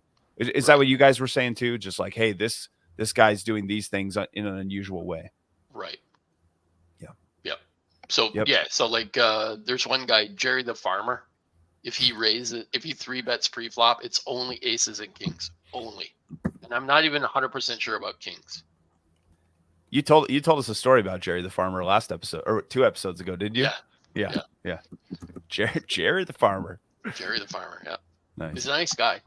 Yeah. But I mean, if he 3-bets you pre-flop, I mean, I guess if you have like pocket 4s and you're super deep stacked, you should probably call. Yep. Yeah. And then pray that an ace doesn't hit on the flop and you make your set, right? Yeah. Yeah, but I mean, there's guys that I think that's a great thing to mention because you're so confident of what they're holding that when your odds are right, you hit the set, you're like, oh, this is easy. Like, yeah, we'll pile the money in. He's calling because he only 3-bets, so he feels like he's stuck to this hand. And yep. Right. I mean, I don't know Jerry the Farmer, but I'm assuming if he gets aces and he 3-bets, he's never folding, right? No. Yeah. No, yep. never. Yep. So it reminds me of this lady that on Tuesday I was playing, and I opened with pocket 10s in early position, and she just flatted, and then the flop was like like 8-7 of spades, and then like maybe like a 4-3 or something. And so I let out, and then she raised. She only had 100 total, like it wasn't a lot of money. So I went with it, and she showed pocket aces, and I was like, why? Like I was just so surprised, like why would you just call? And there's all these other people that are still left to act, and like just get it. I don't know. I mean, but it worked for her in that moment, and so. I didn't, I think names are good. I understand now why you sit next to the dealer because like I will not remember that like 2 months from now. But if I could, have a name and have a notebook, like you said, and okay, when she calls, she can have aces. Like, that's really helpful to know. Yeah. But I will say, Max, I don't know if this, probably to wrap it up, but I've reached the point now where I feel like I took notes for a long time and it was really valuable, but I'm to the point where I'm not necessarily taking notes in real time, because you can watch and pretty quickly learn what's going to help you in that moment, unless you're trying to if you're trying to learn everyone at your local scene and how to beat them. I really like notes.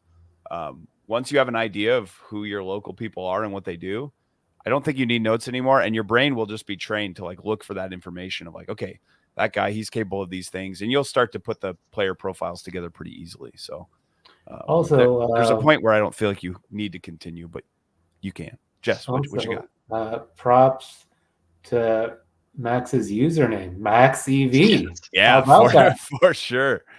Sure. Well done, sir. Yeah. Well done. Also, this will help you choose tables too, right? There's an empty seat at 2 tables, and this one you've got 3 guys will, blast away. Yeah. And then on this other table, it's just a bunch of people who seem competent as far as you can tell, right? Yeah. So, really good point, Tom. Really good. Yeah. And that'll come up more than you think. Not just when you're sitting down, because you usually can't decide, but a lot of times it'll be you're sitting on a game and you can look up at the main table. You've got all their player profiles and they're like, hey, you want to move up to the main game? You're like, okay, this game probably has an hour left in it, but its expected value is probably 10 times higher than moving up to that game, where it's going to be dry and it's going to be hard to grind out anything. I'm probably better off with 1 hour here. So no, I'll pass. I'll let the game break and then decide if I'm going to stick around and try to get in afterwards, or just, be the last one up or whatever. But right. I think that's a really good point, Tom. Good stuff. Okay. Can I go to the next hand? Jess, let's do it, man. Sorry, the suspense is going to be well worth it. So I took notes. On this one. Okay, bring it. I actually wrote a comment. So let's see. So what happened here? This is kind of what we're talking about before. I sit down and have 300, sitting down. I'm looking around and just that thing where the guy limped with ace king for whatever, $2 or $5 for Spiral Straddle. He just limped and then he ended up winning and he showed down. And I was like, I need to be next to that person. That's where I need to be, to the left of that person. And him and his friend were there. And, I think maybe the other guy, the way to stack the chips, I was like, I need to be there. So as soon as I get a chance, that seat does open up, right? And so I move, and then when I move, the dealer said, you have to put $2 in to move right now. Do you want to do that? I was like, yeah, I'll put $10 in to move right now. Looks like a great seat. So I look at my hand, and so I'm under the gun +2. Okay. And I have 280 or something at this point, something like that. Okay. And the 2 people, that I'm kind of that I am paying attention to, they both limp, and I have $2 in, and I have ace of hearts, 8 of clubs. So they're limpers. So they're under the gun and under the gun 1, and they both limp. Yeah. And you have money in there already. Yeah, I have $2 in there now already. Okay. Yeah. So would you guys check, bet? Those are the only 2 options, I guess. I would not bet. Yeah, I would check as well. So I check, and the button raises it to $6. So 6? to $6. I'm telling you, man, I never will go on weekdays because I always assume they're going to be GTO wizards that are there on a Tuesday night. But the button instead has a lazy eye and a beer in his hand. Yeah, I don't know. I don't remember that. But yeah, I mean, it's or 83 years old or something. It's it's funny. I mean, people look really serious. Just a tip for people, they look really serious at the table and You know, like they're not saying anything, they're not smiling, they're not talking. Look, real like a boy, they're really a mastermind here. And no, I mean it's not like that, you know, like it really isn't. They're just trying to figure this thing out too. Like, and maybe that's why they're so serious. They don't know what's going on.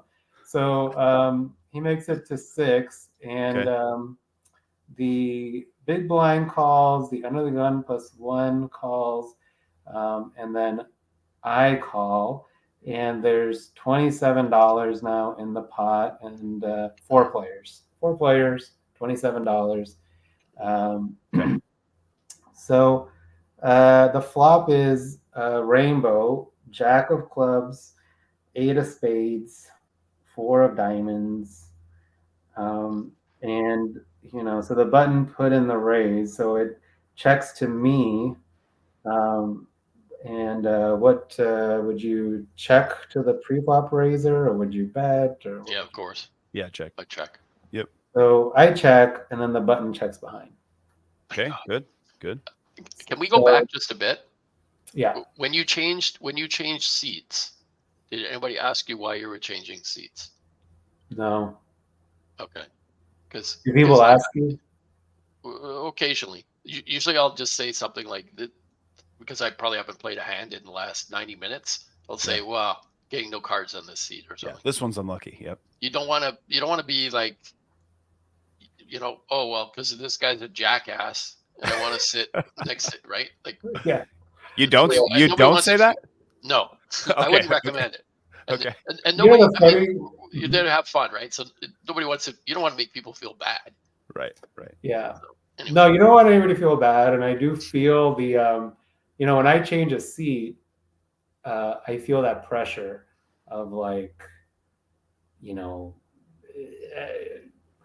why else do you change a seat? You know, like I mean, there's a couple of, like, you know, maybe you want to get a better view of the table or something. Yeah. But I had a player actually ask me last time I changed seats, because we were sitting on either side of the dealer, and I've had a lot of experience with this guy. We usually, on Tuesdays, we usually have those 2 seats, and I flopped with another guy, and he asked me, like, why did you change your seat? And it was because the guy to my left couldn't see the table, like couldn't see the cards, so we had so we flipped around. But I mean, that was the real reason. Yeah. But I'm always you know, like, I always say, oh, this guy over here is a he's a monkey. I mean, I'm always suspicious for sure. And anyway, so yeah. Okay. So anyway, I was just sorry, sidebar. No, yeah. I mean, I always I refrain from changing these too often, because I think people are kind of noticing why. But you know, whatever. Anyway, so go ahead and tell us that you turn 2 pair. So the turn card is now the ace of diamonds. Yes. So jack of clubs, 8 of spades, 4 of diamonds, ace of diamonds. Okay. And there's $27 in the pot. Yep. The big blind, who had like a natural check to the whole field, he leads out for $17. This is a man that you know, has his sunglasses on, you know, and I 3-bet him in position before I changed seats, and I had ace king. I think I had ace king, and then he folded, and he showed me ace 10 of spades. So I mean, I think he you know, I mean, I can't at this point, I couldn't say how tight he was, but I mean, he was a thinking player. He wasn't just going to put it in. Okay. And he was very quiet, and I was actually glad to change seats, because I mean, he was just, yeah. So he leads for 17. Okay. The under the gun +1, who's right, you know, to my right, he calls. Excellent. 17. Okay. And then it's to me. This looks like a natural squeeze. You're raising, yeah. What would you raise to? I'd probably go to 75. 70? Yeah, 70, 75. Yeah, I didn't do that. I called. You called? I was so confused. I was like, what are you worried about here? Well, I was like, I think it was there's this old line of thinking which I need to kind of just move out of my head. But it's like, you know, he bet kind of relative to the pot kind of large, and if I re-raise here, it looks strong, like that kind of idea. And I thought what I could do, I don't know, yeah. So that was that I didn't like that. I didn't like that I did that. So the beauty of this spot though is that like people who had an ace and came to the flop to try to hit an ace have now hit their ace. Mm-hmm. And the beauty of the spot is that you've hit the ace, but yours is a 2-pair. You're crushing all those aces. And so they're going to feel good. And most players, when they get raised, when the ace comes in, are like, oh, that guy has an ace too. I might have the better one. I can't just fold immediately. Mm-hmm. Right. So I think you're going to get some money in. And I think like a lot of people are just going to be like, whatever, I'm going with it. And they might even rip, which I don't think you can fold. I would stick with this hand at this point because it's pretty strong. The ace is such a good card for you. And the ace was a really good card. The big blind, just kind of threw me off. And either he has like some kind of an ace and is leading into the field, and then but it can't be that. I wouldn't think it could be that strong an ace, because when given the opportunity to like pre-flop, he didn't. So it could be. I mean, somebody this could he could be tight. It could be ace jack or ace four, either way. And I have the one in the middle. So, anyways, yeah. But so the fact, I think if we go back to the pre-flop action, the fact that we got a limp here, I'd say most players aren't going to, I've seen it, but most players are not typically limping the ace jack. They're typically going to open it. So then you're worried about jacks, again, typically going to open it. So then really, what are you worried about? Like he was in the big blind. So, so he called, he could see a call with ace jack off. But sorry, I thought this was one of the limpers. I think I don't like it. I think it was that just the idea of like, oh, I don't want to look too strong here. I think when I come here, I feel really good about my hand. I mean, what more do you want, right? Yeah. So, and also, I mean, the button he opened it, we all put our $2 in and he opens it to 6. So it's somewhat of a limped pot, and so, I mean, having multiple players see a limp pot, but I feel good about my hand. So anyways, I agree with you guys. Let me just say one more thing about this too, is that like, there's going to be plenty of drawing hands here that like have the diamonds, that have the open-ended straight draw, that have whatever. And they're like, oh, this is a good time for me to try to steal. Right. Yeah. So you could have like queen, king of diamonds. You could have 9, 10 of diamonds where they've got like all this equity and they just feel like they have the nuts, and they're probably going to call off for their entire stack. So that's where like, if you were to raise and get re-raised, I'm not going to fold this. If they have a set of 4s or whatever, so be it. You're still drawing live against a set of 4s. They never have a set of jacks. They shouldn't anyway. And so you're drawing live against almost anything, even if you are behind and you're ahead of so much that I would just be piling chips. Yeah, I think, and also my hand is stagnant, like why am I like, they can have everything you said they can have, right? Yep. So how many rivers, hopefully it's a blank, but there's a lot of non-blanks. So few that you're going to feel good about. Yeah. So I call. So now the pot is $78. Okay. And the river is the 7 of diamonds. So the backdoor diamonds gets there. It brings in everything 9, we just 10 said. gets there. 5, 6. Not that they would like the out of it, but yes. And this is with 2 opponents still, right? 2 opponents, and then the big blind, he does this thing where he like plays with his chips, like as if he's gonna bet, and then checks, which I take as weak. Yep. He's not gonna want to show he's gonna bet and then check if he had a great hand. So I took that. I was like, okay, all right, we got one person, and then the guy to my right. He bets $20, so it's 78 in the pot. He bets 20, and it's to me now. 20 is a price that just it's so uncomfortable. This is where like if the money goes in on the turn, you can kind of just like sleep well at night, right? Like, oh man, I got it in good, and they got there. Oh well. But when it's like this, you're like, ugh. I mean, I so rarely have to be right. And he 20 into 78. Yeah. I mean, you basically never have to be good and it's still good. Yeah. So Yeah, it's an easy call. You got to toss it in. Yeah. It's an easy call. But then I thought, I told you who this player was, right? And so Yeah. I was like, well, should I? My only thought, I was absolutely going to call, but my only thought was, should I raise here?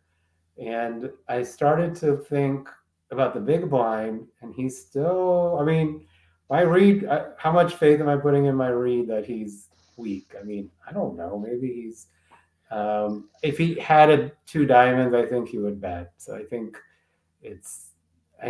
I don't have to worry about him. But then I was thinking this player I'm thinking is like, he may legitimately bet 20 with like a pair of aces, and Sure. Or something else that I beat, and should I be raising here?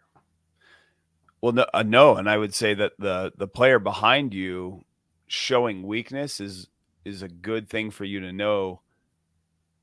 Like if your read is that he is weak, then you should be ahead. Yeah. And if you're ahead and you raise, you're never getting any more money out of him, right? So if you're good now and you call, you have the potential to get more value. If you're not good and you call, you're going to lose that $20 bet. If you raise and you're not good, now you have all these disaster scenarios where you lose a bunch of money you didn't need to lose. So I'm just calling if you're in that spot. Yeah, I thought the big blind was weak, and then I thought I was ahead. I thought I had the best hand, but you're right. If I raise, what's going to call me? But also, I sat in this seat for this reason, and the first hand is this.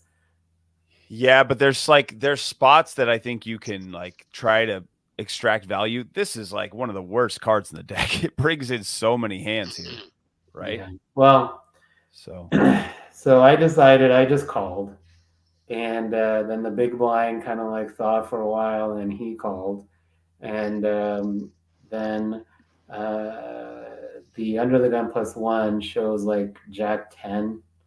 He had a pair of jacks, and then he went on the river. He went on the river.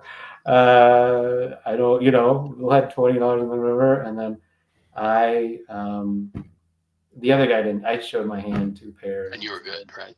Yeah. So, it wasn't even Jack 10. Jack 10 offsuit, and that's the guy who called though, not the guy who made the initial bet, right? No, that was the guy that bet. Oh, the guy that bet with a jack. Yeah. Wow, that is really surprising. Yeah, he bet 20, and I kind of, I mean, there's no way though if I raise, I don't know. Maybe there is a way that he would call. Maybe. But yeah, I was wondering that, and I mean, I got an extra $20. Yeah, that's good. Of the big blind, so that was good. But yeah, I think the turn is where, I mean, I had such a great hand. It just kind of in a somewhat limp pot, it made me, and then he bet strong, and I was like, if I go over here, it's like, if he calls, what am I just gonna get it all in the river? Am I gonna check behind? I mean, because then we're representing at least 2 pair. To me, maybe not. I thought if he would call that raise, it would be 2 pair plus. I think I would argue that your turn play was a mistake, but I like your river play. I think it was good. The turn play, I think if you raise there, if a player, like if this is the player type that you're targeting, where you say, hey, he's calling too often, he's doing things that are non-standard, that's a great player to type to raise, right? And then the problem with this 7 of diamonds is that if it brings in a set of 7s, if he had a pocket pair, it brings in 5, 6 as a straight, it brings in 9, 10 as a straight, it brings in diamonds. Like it brings in so many combinations that you're now losing to. It's just too much. I mean, I thought also the flop checked around. So if somebody had 2 diamonds and we get to the turn and he bet 17, or, I mean, like, it makes 2 sense. diamonds, nobody's going to fold 2 diamonds now with like 1 card to go. And potentially, right. So it was it was like, it made me uncomfortable. And Yeah, so I thought about it, and I think the turn was just too passive. Yeah.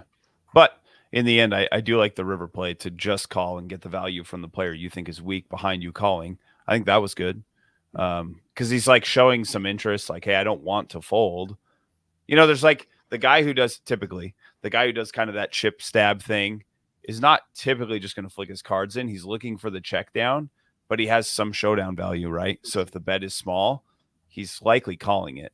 At least that's been my experience. I've seen the No, I game think kind of that's try to right. show you that. But Yeah. he's like, please just let me get there. So if that's the guy, like, and let's just say this is heads up, and that guy does that, like, you don't want to go for a giant bet because he's showing you that his weakness of like, please don't bet. But he will like kind of do the like $30. Okay, maybe I'm good. Maybe he's bluffing, and then you get the extra value. So what's funny is, so that was Tuesday night. I played like 3 hours or something, and I left up. I left the table up like $50, and I would pay $30 in fees, hourly.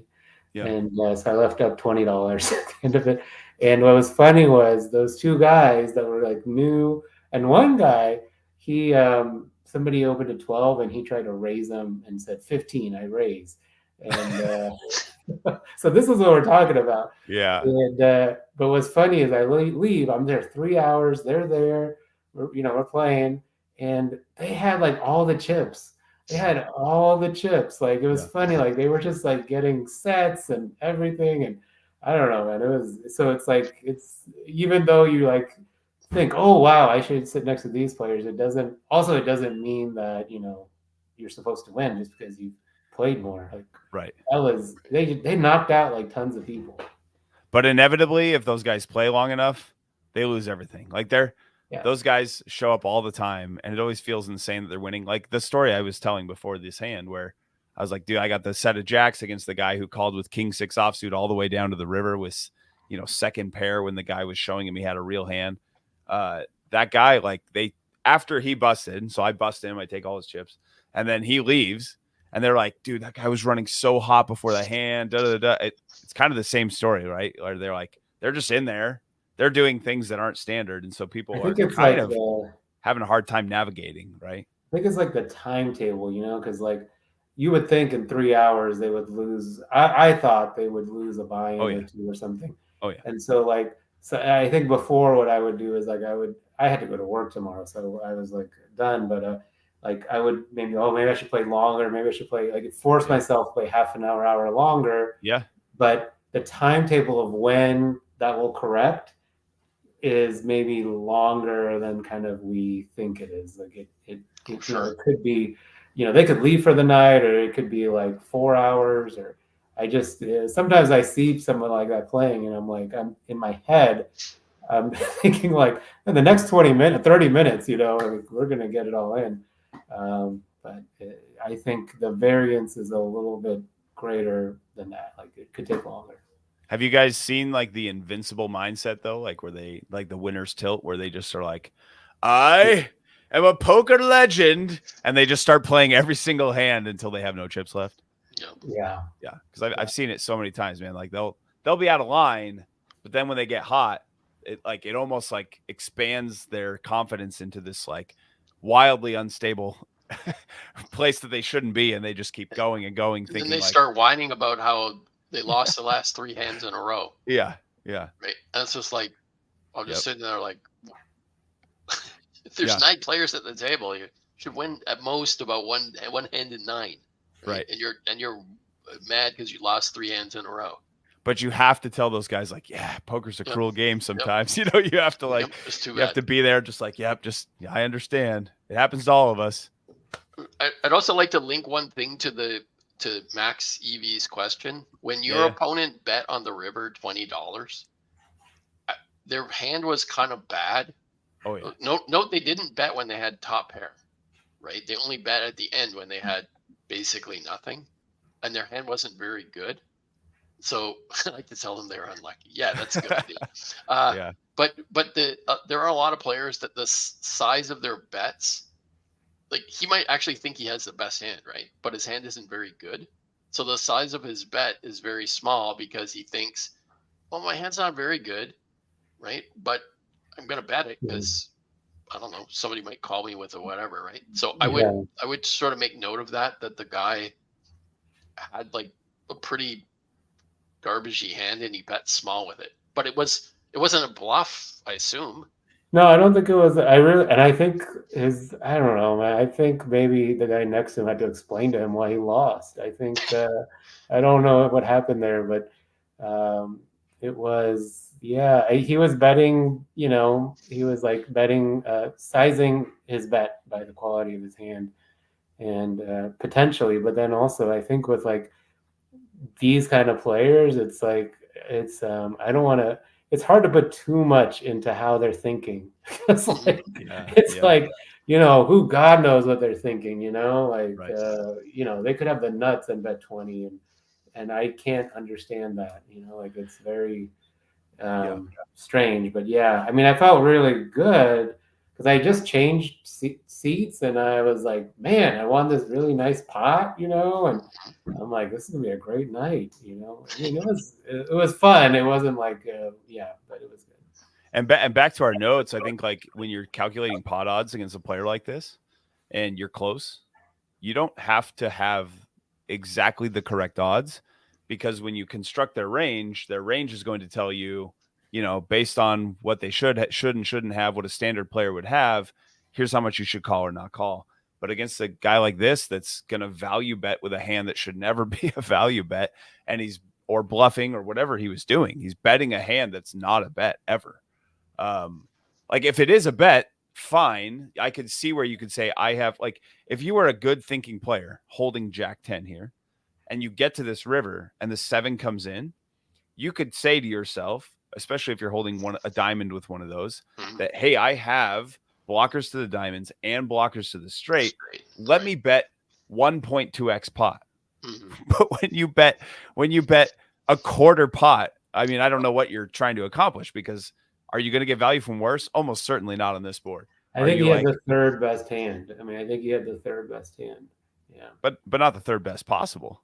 No. I mean, third out of 3 players. Right, exactly. Players. He had number 3, which totally fine if that's where they're at. But like, then bet huge. Like if you think, okay, I have the third best hand here, then you need to bluff with it or check and give up, right? But like, this $20 bet makes just absolutely no sense here. So, okay, Max had another question. He said, do you guys ever ask them why they played? Hold on. Do you ever ask them why they played that particular hand that way?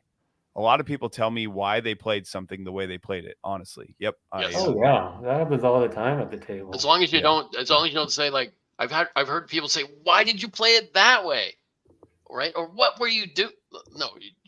Right. But if you honestly ask them, sure. Like if you ask them just as a non-judgmental question, right? Oh, how come you did that? Sometimes they'll tell you, yeah, absolutely. Yeah, it's amazing the information people will give away.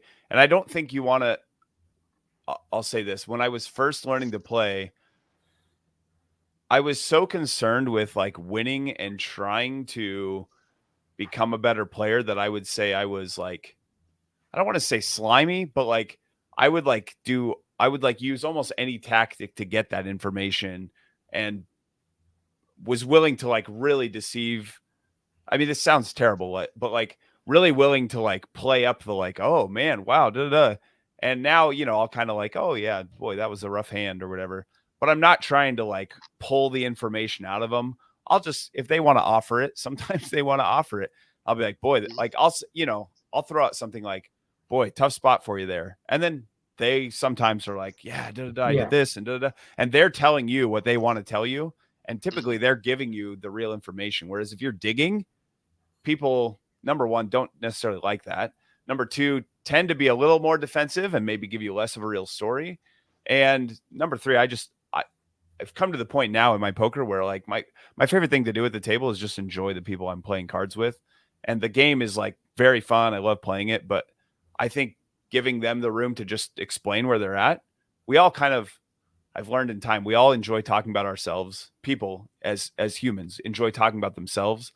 And so sometimes by you just asking a simple question, they want to tell you all about the poker that they've learned and what they know and kind of try to show you and impress you. And sometimes what they're telling you is the least impressive thing you've ever heard, but in their mind, they're like, they're showing you what they know and showing you how they think. And so, and Tom, like, you had something. It's like in chess tournaments too. Like if somebody wins a game and you ask them a question about it, they almost 100% of the time they'll tell you the truth. So I think it's the same in poker hands. If the person won the poker hand, you almost 100% will get the absolute truth. Yeah. And pretty much only ask people who won the hand. Yeah, and I would say that's needling them. Sorry, right? Tom. Yeah. Sorry, but it seems like you're kind of needling them, right? Or making them rehash an unplay. Can you tell me like how you mess this up, right? Yeah. No. Yeah. And yeah. I would say too that this is probably more relevant at lower stakes and more casual games. The higher up you get, I would say this works less and less and less. And eventually, I don't know. I've been in 5-10 games though where there's very casual players and they'll tell you all about the bad beat they had and how, how did this happen? And so anyway, good stuff though. Okay, Tom Fody had a question. Let's talk about this. Tom, he says, hey guys, if you have time, can you speak to how you personally discern the difference between running hot and playing well when you're winning to avoid the invincible player God mentality? Good question. Yeah. So running hot and playing well. Tom, I want to hear your thoughts because I think you're going to say something along the similar lines. I think we probably all would here, but where I'll start it off by saying I think you're going to want to break down each hand into its own sample size. I'm guessing that's where you would start. But Tom, what do you think?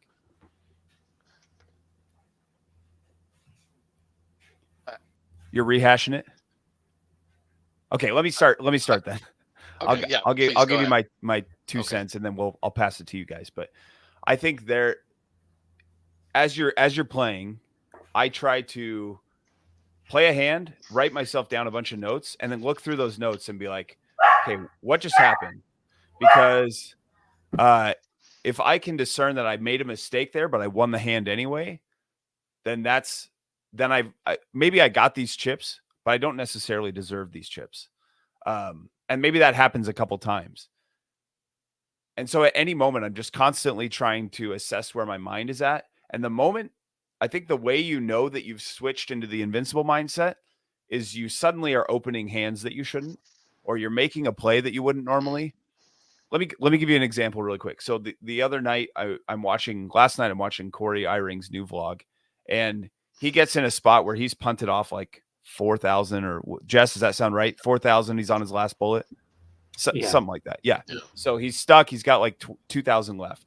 And it comes around to him. He's on tilt. He gets Jack 9 offsuit, and he decides this is it. It's like that scene from Rounders where he's like, I just decided I was going to take this one from him, right?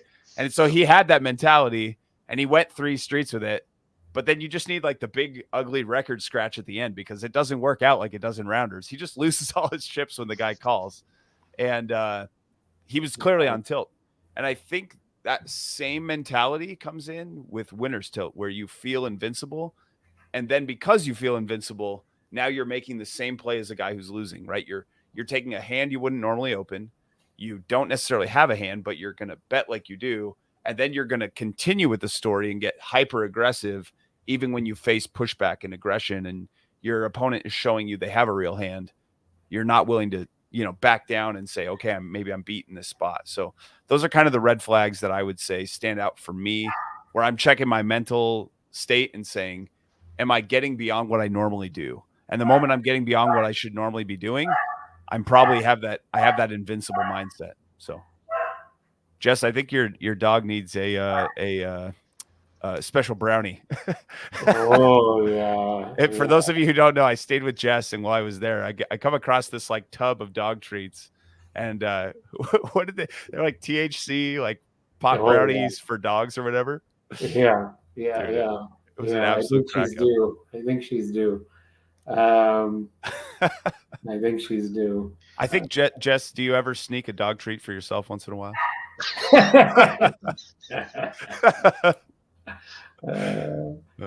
Tom, did you collect your thoughts or? Okay, so I'm gonna say part of this is, I would say one of the things, if you start, I see this in poker vlogs a lot, where people are like, I'm just gonna outplay this guy. Yeah. Right. If you start saying like, I'm just gonna outplay this guy, right? Like, that is a form of ego. Like, Yep. the nature of poker is such that on any given hand, you can't outplay the guy, right? You can outplay somebody, I mean, if you're more skilled than they are, over the course of 1,000 hands, maybe, or 10,000 hands. But over like the course of like the next round of hands, like the next 9 hands, I'm gonna outplay these people. Like, you're one person against 8 other people, right? Like, That's such a good point. Can I add something to that really quick, Tom? sure. I think there's a difference between identifying a spot where you're going to outplay them because you're taking advantage of a weakness in their game.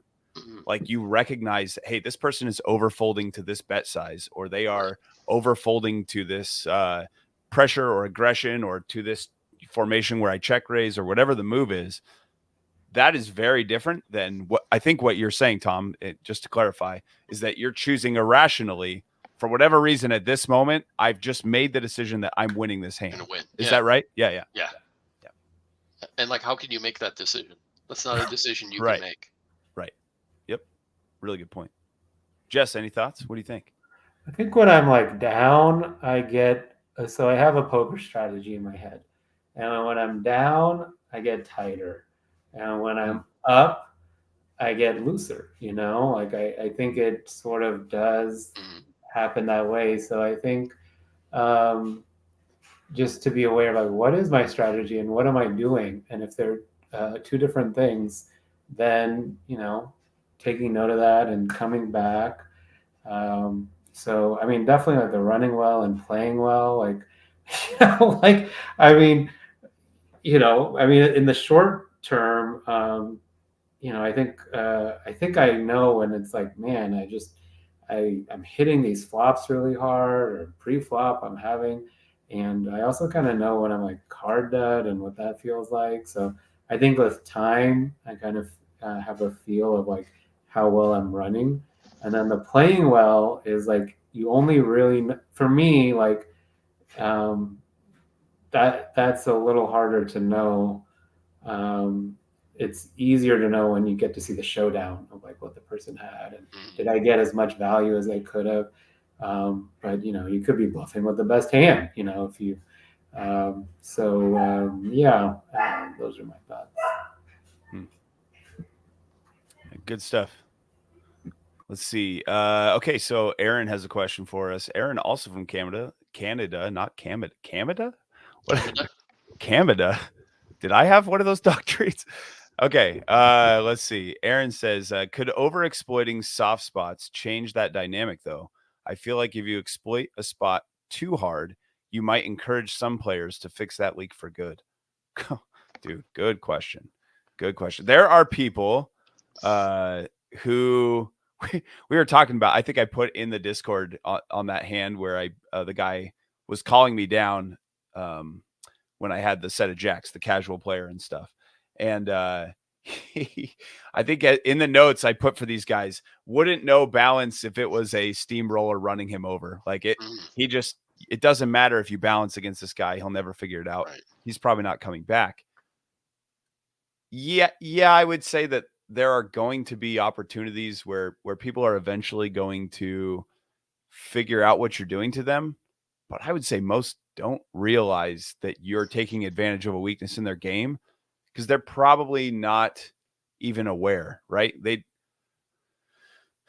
For example, let me use this as an example. So if you get into solvers, you'll find that like the reason that so often people will take this like small bet on the flop and then large bet on the turn is that when you make a small bet on the flop, people have to overcall more than they are used to calling. They have to call with like lots of ace highs, lots of things that don't necessarily, they're not comfortable with, and they're probably not going to call with.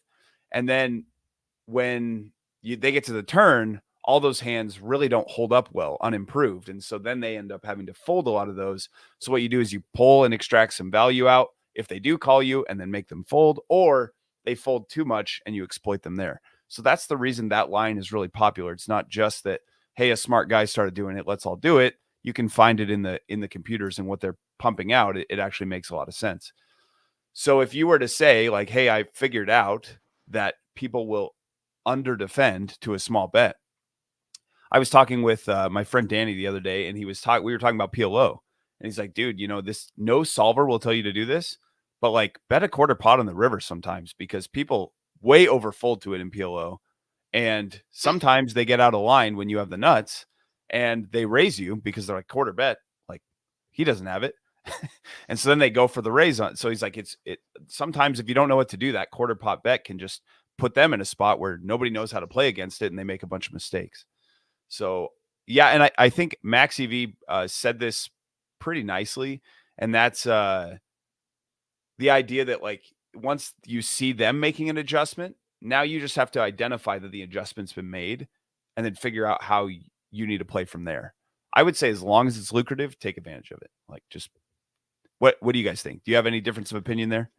I have a slight difference of opinion. I would say if you have been exploiting, okay, so let's say hypothetically speaking, somebody is raised and you 3-bet them twice already.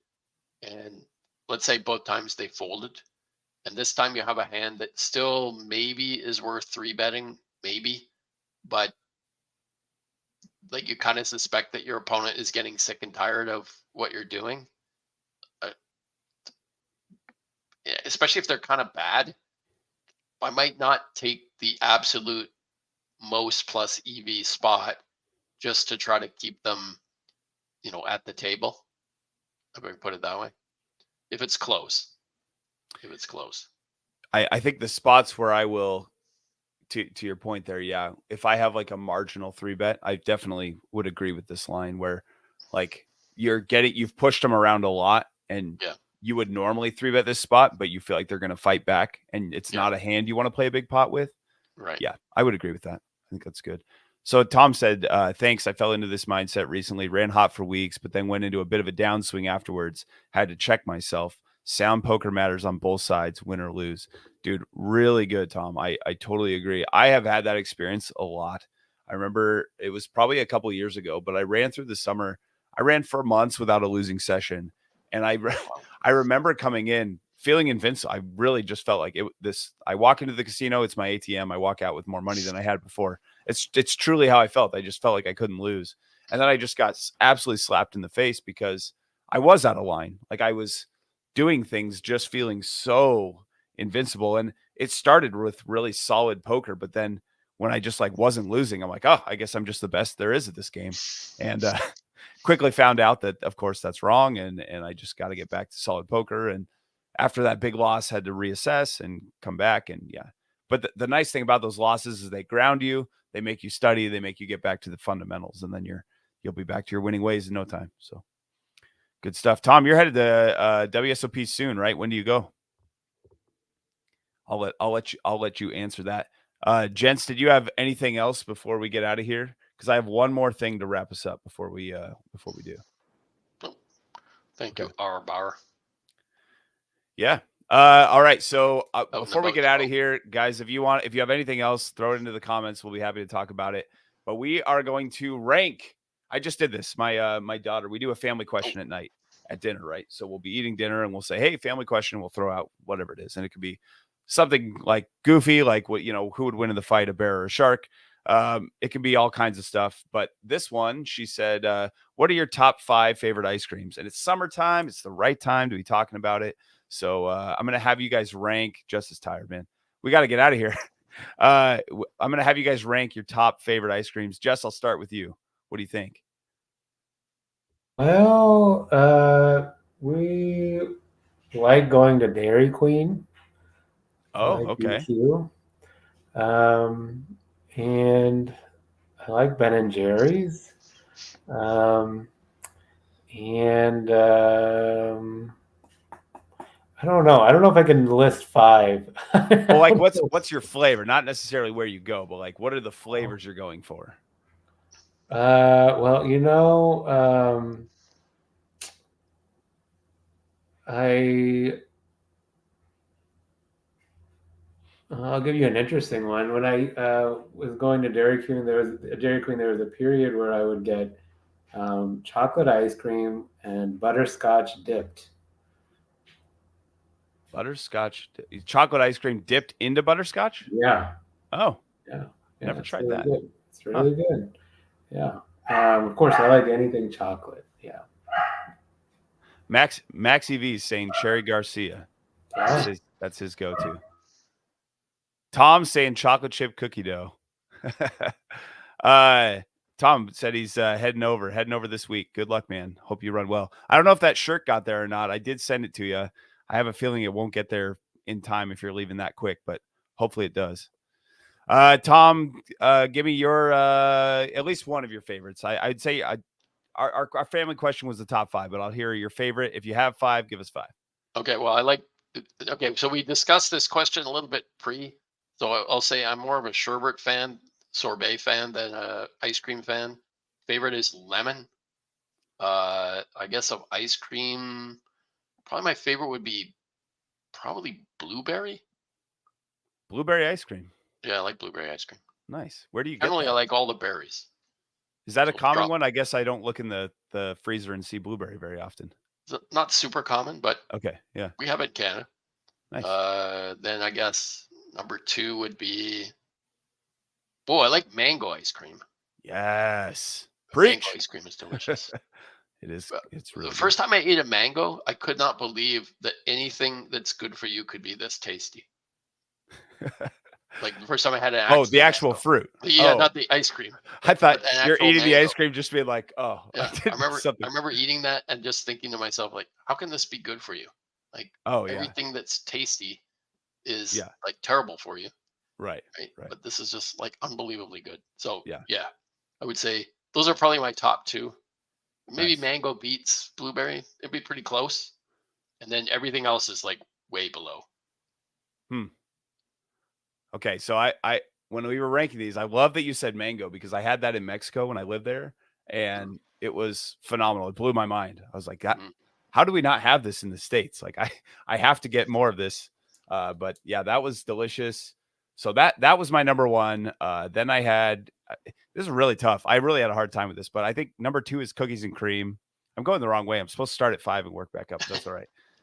Then I would say mint chip. After that, I had a really hard time, but I like coffee ice cream. I don't know. What do you guys think of coffee ice cream? Does it rank? I put it ahead of cookies and cream and mint chocolate chip. Okay. For sure. Jess has a big thumbs down. Oh. Definitive. But you're not a coffee guy to begin with, right? Okay. I'm not a coffee guy either. But okay.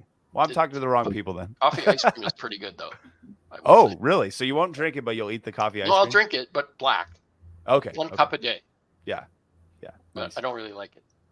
But yeah, then finally I got to go with Tom Fody, what he said there with the cookie dough. That's got to be it for me too. Cool. I'll read a couple comments here, and then we're going to wrap this thing up. Max said, Sean, your PLO video made a huge difference in my game. Seriously. Oh, right on, Max. Right on, dude. I'm glad to hear that. It's a tough game, but the Pio video. Maybe the Pio solver. Good, man. Good. I'm really glad to hear that. That is it's one that I don't even spend enough time in solvers like I should these days, just with how busy I've gotten. So valuable, man. It's so valuable. And being able to determine when you need to be a computer and when you can exploit people, that's such a key skill. And then Tom said there's nothing like waking up and picking fresh mango off the tree. Used to enjoy that daily when I was in Hawaii with the Air Force. What? Wow. That's phenomenal. That sounds fantastic. All right, guys, we are going to get out of here. Thanks for hanging out, guys. Thanks for all the questions in the chat. This was fun, and we'll look forward to the next episode. Tom, have a good time at the WSOP. Max, thanks for all the good questions, for hanging out. And fellas, this was fun. Yep. All right, we'll talk to you next time. See you later.